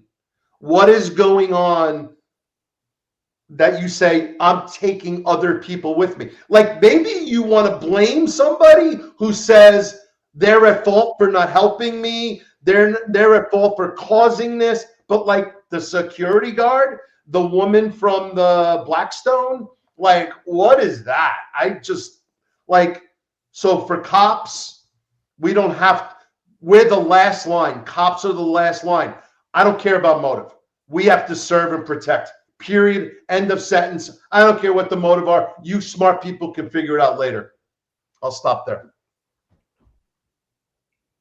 Didn't he also let a woman walk off of the elevator? Yes, she did. So again, is it the focus that there's tunnel vision, or is there a specific victim he's looking for? And all of it went out the window for me at the 33rd floor, but he still had to commit a homicide. Unless by that time he felt trapped because he was already in the building and already shot the cop. My understanding is the cop was in the lobby. I mean, who knows? Look, one of the viewers actually put something that's true. Look, that building probably has hundreds, if not thousands, of cameras inside of it. We'll find out what happened. I mean, it's not like there's going to be a trial. Yeah. So, but it is going to be interesting to see. I mean, right now, everything we have is preliminary. What we're hearing from colleagues, former colleagues, or what we're seeing on the news, which, again, anything on the news I take with a grain of salt. So, I've been thinking about this officer, and if I read it right, he's got 2 children. What do you guys do in the PD for an officer killed working a security detail versus on duty? And is it different in the compensation they receive for their family? He was in uniform from what I heard. And what I heard the mayor and the police commissioner both say was that he was acting in his capacity as a law enforcement officer. Maybe they're looking at the moment that this turned into a situation that he was performing as a police. My understanding is they'll probably treat it as if it was a line of duty death. I'm sorry, Pete. I didn't mean to interrupt you. Go ahead. But that's just what I think. New York City has a detail. It's called the paid detail. It started right around when I was retiring. I thought about looking at it. I said, I will never do that ever. But I understand why some people would do that. I didn't like it. However, that being said, I don't know the rules. However, my opinion is you're in uniform with a sanctioned off-duty employment job. This is a line of duty death, period, end of sentence. And if they don't take care of him, shame on them. He's not only had 2 children, he also has 1 on the way. His wife is currently pregnant, Mike. So it is not a good scene. And we're just praying for Officer Islam and his family, and they are to be taken care of, period, end of sentence. So we'll leave it at that. But now I want to shift into the criminal investigation. We're on 8:45, so we're an hour 45 in. We usually like to do around 2 hours, Mike. So I don't know how much stamina you got. I see the sun is out in Utah on the top of the mountain, so you're probably good to go for a while. Pete's getting old. He says he's got to shut it down anytime now. He's sending me text messages and direct messages on his site. He's like, come on, dude, we're going too far. It's an hour past my bedtime. But so let me throw out a topic and let's talk about some of the cool things that are going to go on. Digital and device-based investigations. Call detailed records, SMS, phones, browser history, search engines, photos, videos, all the electronic digital stuff. What do you guys think? I wish I had it when I was doing detective work. Yeah, That's what I think. Amen. And don't forget the telematics off of the vehicle. He's driving a newer vehicle. Yeah, I think that's going to play a crucial role. I mean, clearly, when Commissioner Tisch was talking, they already knew the path that he drove, and so that is clear that they're going to dig in. But now they're going to go in to the telematics, like we saw in the Karen Reed case, and start looking at where he braked, where he went in the city, coming into the city. What was his activity? Did he get involved with anything there? And then hopefully backtrack and grab cameras that deal with those locations as well. Yeah. You know, Yeah. I'll tell you, this technology is great, Tommy, and I saw my agents using it again. But by the time I promoted to a group supervisor's position, it was no longer like actively investigating cases. The closest thing we had was GPS trackers for cars, you know, and we could touch cell towers, and that was about it.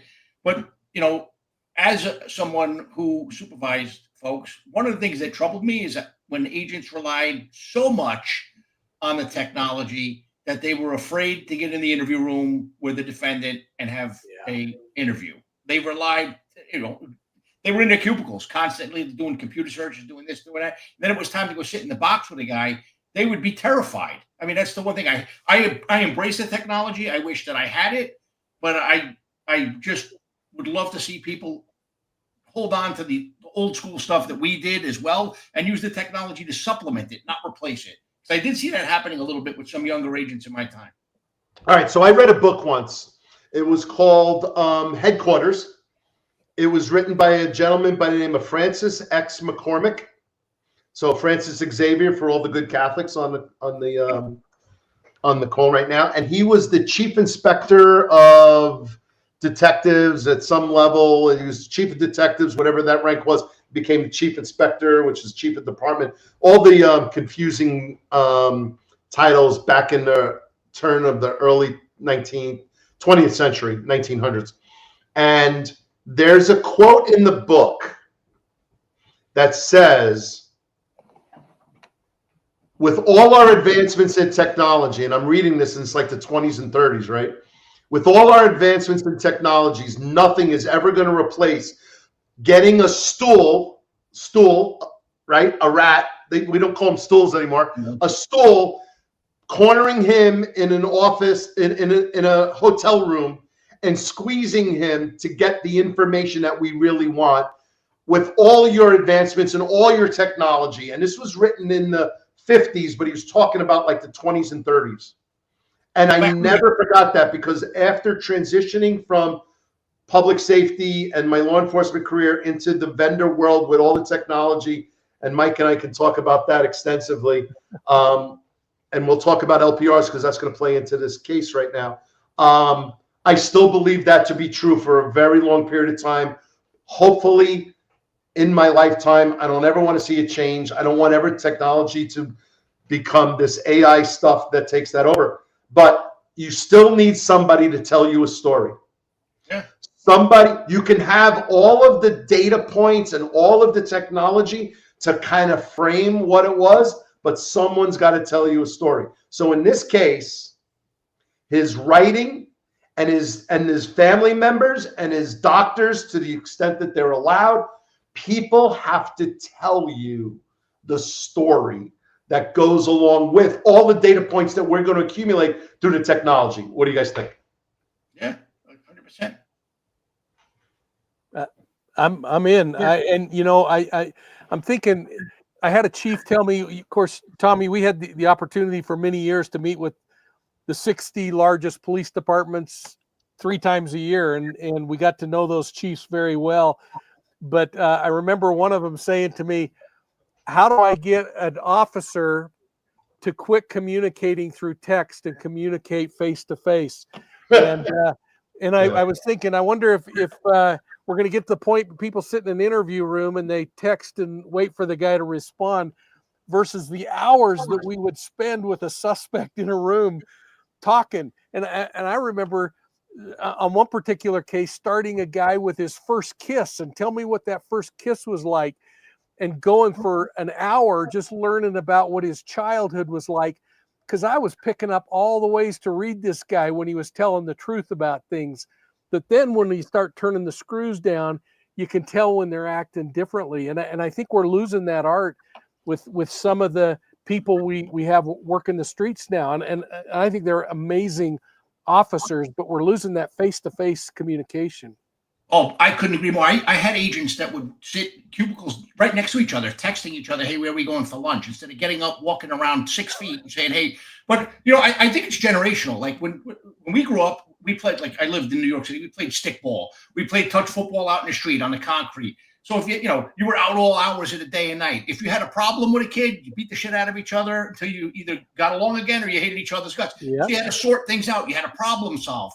Today, younger folks aren't doing that. They play computer games, so you're not having face-to-face interaction. If you have a problem with someone in the neighborhood, mommy or daddy solves that problem now. So what you have is you have people that struggle, I think, with interpersonal communication. And so I agree with everything you just said. But the thing is, how do we get it back? And I know some of it we can be, instructed in interview courses and whatnot.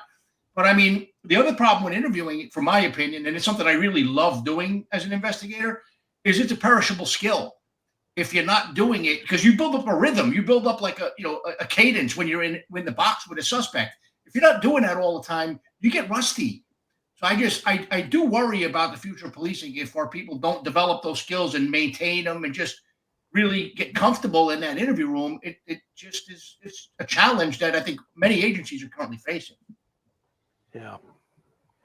Yeah. So as it relates to interviews, Mike, to your point, and I concur with you, Pete, I did not spend a lot of time in the interview room.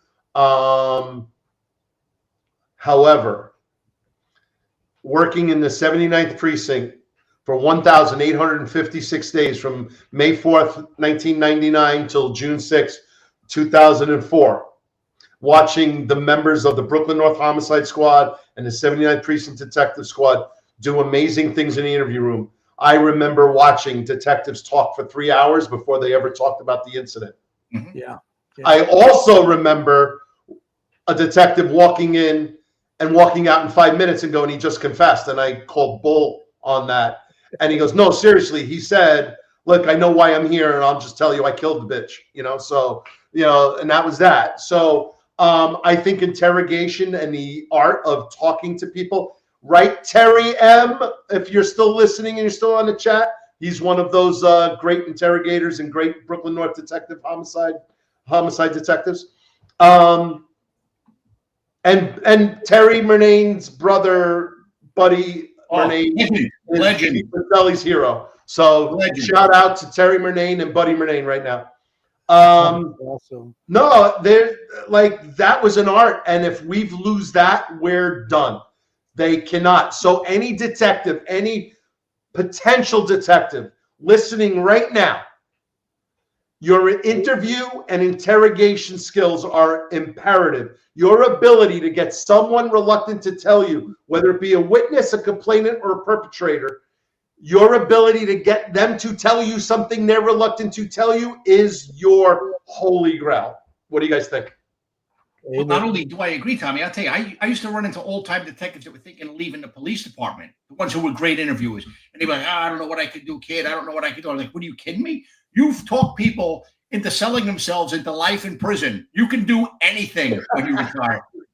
Yeah, and all those cops who transition, Mike, into vendors, they go, I don't sell. I don't sell. Yeah. I don't know how to sell. I don't want to sell. I don't want to sell anything. Yeah. Yeah, right? In the box, you sold under some high pressure stakes. Yeah. So, all right. Yeah. I don't want to get off track. I want to go back to the case. So I got notes. I'm looking at the notes because it's a lot. LPR CCTV. There's no way this guy drove into Manhattan and they don't have step by step, either through LPR or CCTV, his exact route. We all know that. The telematics you talked about, Mike, exact time, travel, event. I know that most vehicles probably around 2020, maybe some vehicles, more advanced vehicles, earlier, 18, 19, they're all GPS. Guys, anyone, gals, anyone listening, if there's a subpoena and there's a warrant and they want your travel in your car, it's available. Just know that that's happened. Right now, thank God for warrants. We hope there's no intrusion without a warrant. Maybe there's some action like that. I don't know, but it's all trackable. And I know for a fact that if you need to track a car in an emergency situation or under a warrant, it can be tracked and it can be worked on. So I think we'll be able to get a step-by-step travel plan from Virginia. I'm sorry, from Vegas to here. The way they did it that fast, absolutely, is what they revealed. Those times from Nebraska into Iowa, I mean, come on, they had it less than 3 hours. So we're going to do that. Mike, I want to shift to you. Behavioral and social profile building on this with Shane Tamura and his family. How deep do you think they're going to go with friends, family, coworkers, employees, etc.? Well, I hope they go really deep, Tommy. I mean, you think about it. This principle we've always talked about: past behavior is predictive of future behavior. What were the things that should have been red flags along the way? What were the things? I mean, early on, we're learning that this guy, if the media reports I read are correct, Pete, that he had a concealed weapons permit. How did he get that? Where did he get his firearms training? What was his attitude during that training? What's his training at the range been since that time? Does he go out with buddies shooting, or is he always this loner that's working on things? I think all of that starts teaching us a little bit about the behavior of the individual. If he's had mental health counseling, what's that counseling? And I think you can subpoena those records, especially with him deceased now, and be able to get some better idea into what's happening there. But I would think family would be an absolute interview, and it's got to be incredibly painful. I mean, we talk about these predators, and we sometimes forget the moms and dads who didn't realize that their kid was that goofy or ready to make that kind of a decision. And so it needs to be treated tenderly, but you need to say, when did he start showing this?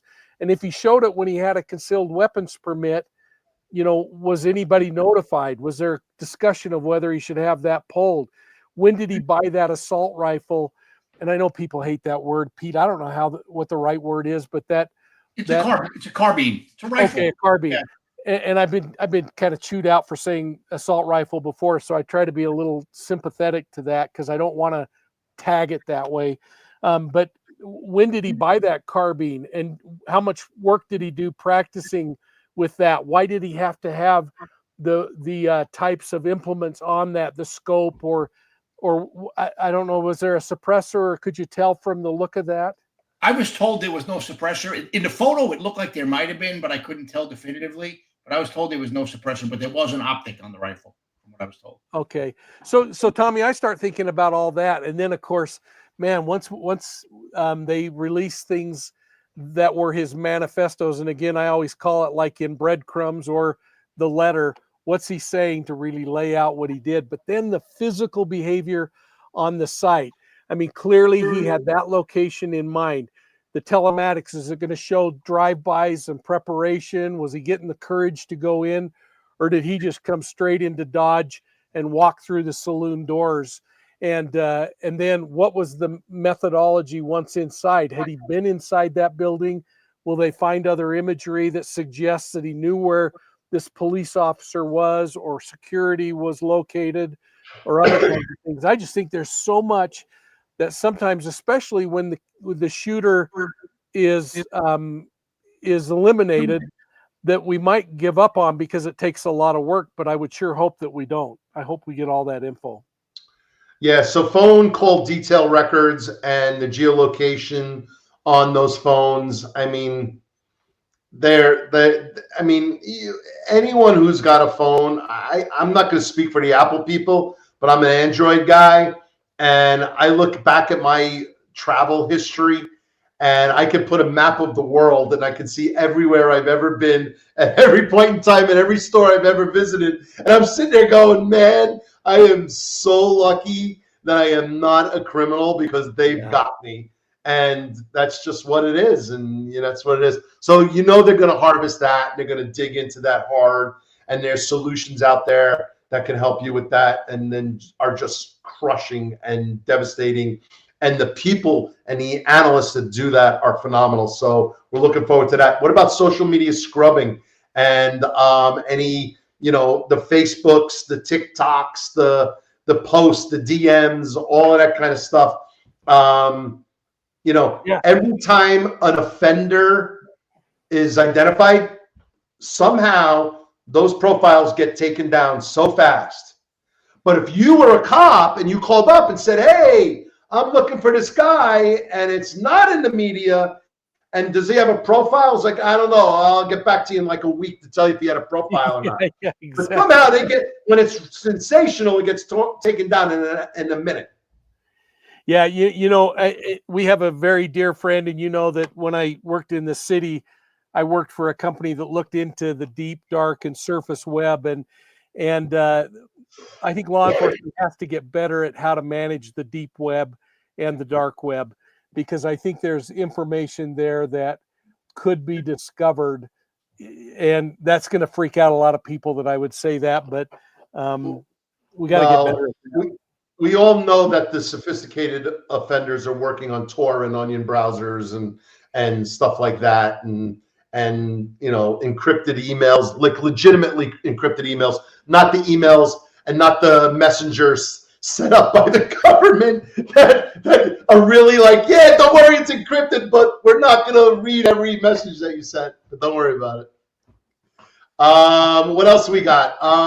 Device gaming. What about the physical evidence, the weapons? Pete, you're on that. So what's the ATF going to contribute to this investigation towards tracking down the firearm that he used? This is an M4, is that right? Because everyone says AR. An AR-15 platform rifle. An M4 is a military weapon. It's a fully automatic rifle. Yep. So that would be a machine gun, where an AR is a semi-automatic rifle or a carbine. So what ATF would do is they would get the serial number off that gun, and if the serial number was scraped off, it would be restored, and they can trace it. What a trace is, there's no database where you just query it. Literally, ATF has a tracing center. They would call the manufacturer of the rifle, say, did you make this gun? Where did you send it? Then they would call the wholesaler or the dealer. Hey, did you receive this firearm? Can you tell us who you sold it to? And they will make a series of phone calls to trace that firearm to its first retail purchase. Now, if this guy had mental health issues, here's the thing that blows a lot of people's minds. In fact, when I had to brief President Trump after Parkland, it blew his mind. You can be batshit crazy and buy a gun legally under federal law. The only thing that would make you prohibited is if you were adjudicated as mentally defective, which means that you were basically found by a judge or by some body and found guilty to the point where they confine you, like they adjudicate you as mentally defective. At that point, you can't buy a firearm under federal law. But if you're schizophrenic or you just take meds and you're severely depressed or whatever, you can go in and you can lawfully buy a firearm at a licensed gun dealer. Pretty frightening. Yeah. So I mean that's the big hole. But the problem is when you talk about legislation that might fix that, then people are worried about HIPAA, certain protections. So yeah, unless you're basically sentenced to a mental facility by a judge or some body that's capable of doing that in the state, then you can lawfully go in and buy a firearm. So Pete, I got a question for you. When the commissioner announced that he was carrying an M4, does that mean he was carrying an automatic, or was she referencing a style of weapon, and is there anything that's coming out that tells us that really ups the game, doesn't it? I was told the firearm was a semi-automatic AR-15 platform rifle. Now, NYPD's emergency service unit carries M4s because they're fully automatic. So she may have kind of confused the two. Okay. Because I mean, look, an M4 is an AR-15 platform rifle, which just that it's converted to be, basically like a shorter version of an M16, which is a military firearm. Yeah. Okay, guys, we have a lot better looking than the M16. Yeah. We have a couple good questions, so let's hit the chat for a second. Let's go through some of these. So Ron Layson, executive perspective. From the investigative angle, what do you guys think about the leaking of the perp's ID while the body's still on the scene? The commander running a crime scene and information is already. I can't even imagine what it's like today. I can't pretend that I know what it's like, but I remember getting phone calls about stuff that was happening because I had 1997. We issued the first Motorola flip phone. It was like a brick, and phone calls were already coming in. I go, it's still on the scene. We still haven't figured that out. And now now today, I'm sure it's already out in the media, and photographs are already out and everything. That's sure it's got to be frustrating. What do you guys think?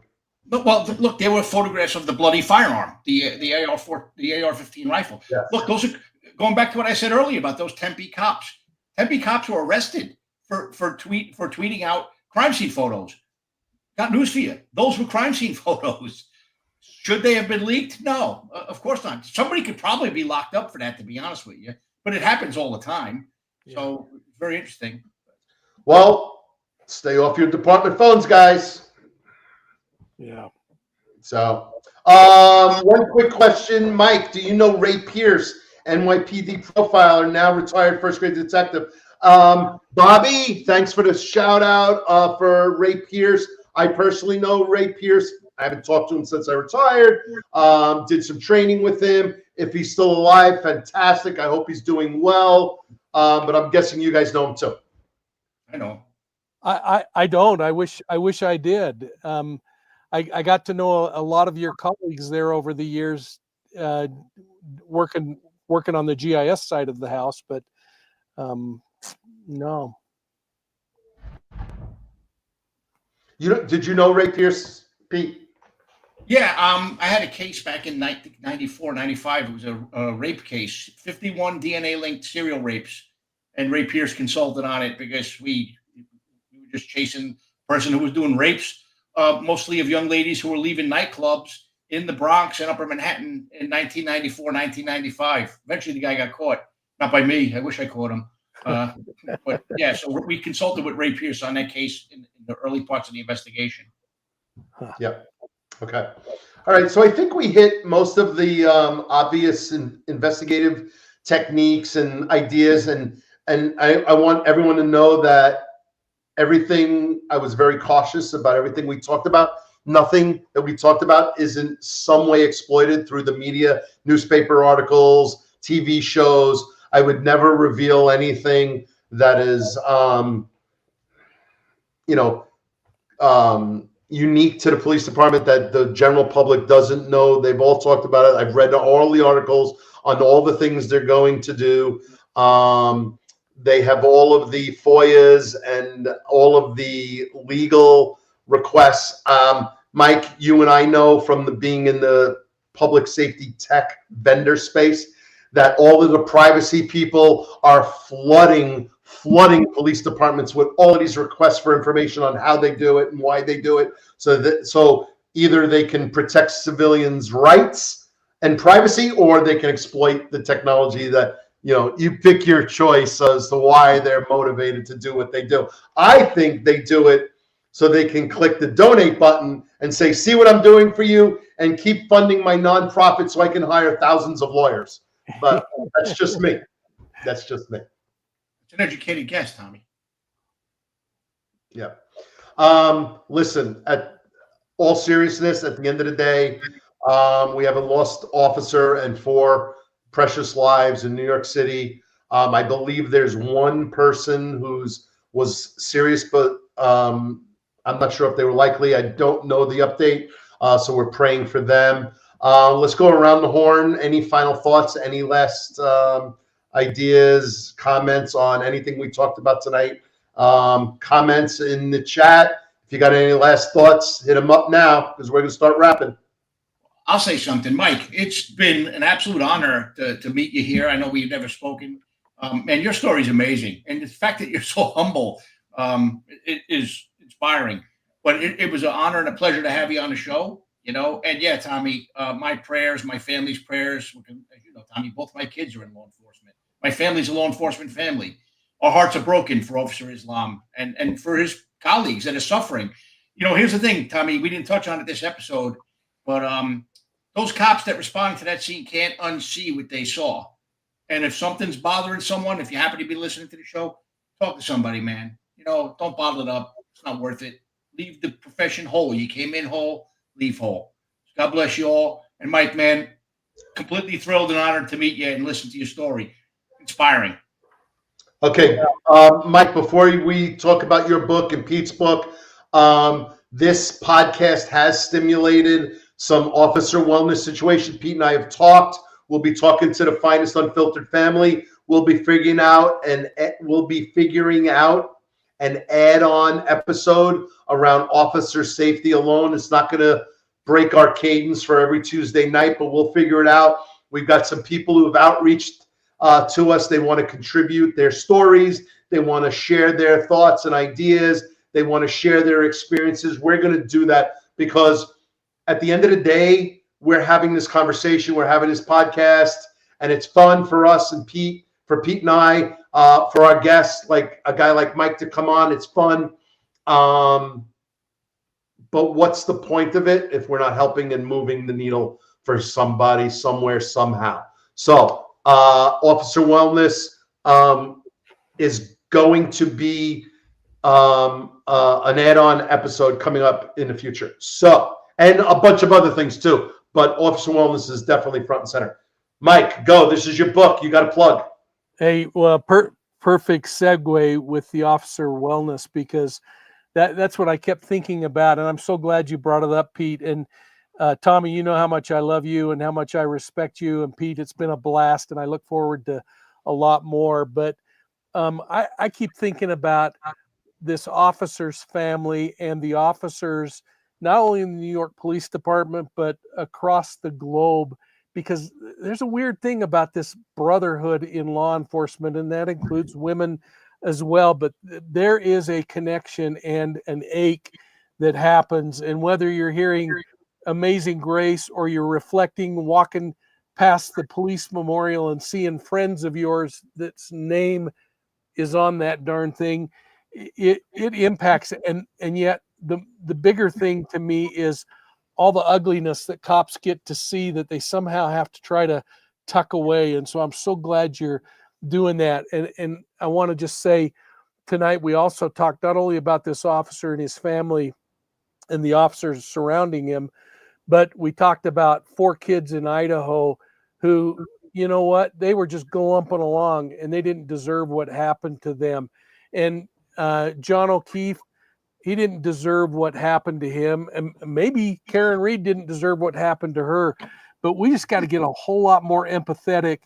And we got to put criminal cases together that are solid, not based on goofy things. And when I wrote Wolves in Sheep's Clothing, I did it for a specific reason, because I think the true crime community pendulum has swung way over here, where when you look at true crime channels on YouTube or podcasts, too often those things are built more for clicks and subscribers than for truth and transparency or learning. And I just would plea with everybody to find balance. And that's what I tried to do in Wolves in Sheep's Clothing, is talk about some of the principles we talked about tonight, about fantasy or the crime scene, understanding what a crime scene is, or understanding victim selection process. And the fact that if you do end up being victimized, that it doesn't define you. Nobody gets to write your story but you. And I just hope that's a little bit empowering, and the whole purpose behind the book. Absolutely. Thank you, Mike. I appreciate it. You are an angel. You're an absolute God's gift to this earth, and I appreciate it. I love you as a person. I am so appreciative of our friendship, and we talked about it. We met in Amsterdam at a conference about a little over 10 years ago, and it's been a blessing. So thank you. Still keeping the finger in the dike. I'm not going to go there. So go ahead, Pete. Let's do Pete.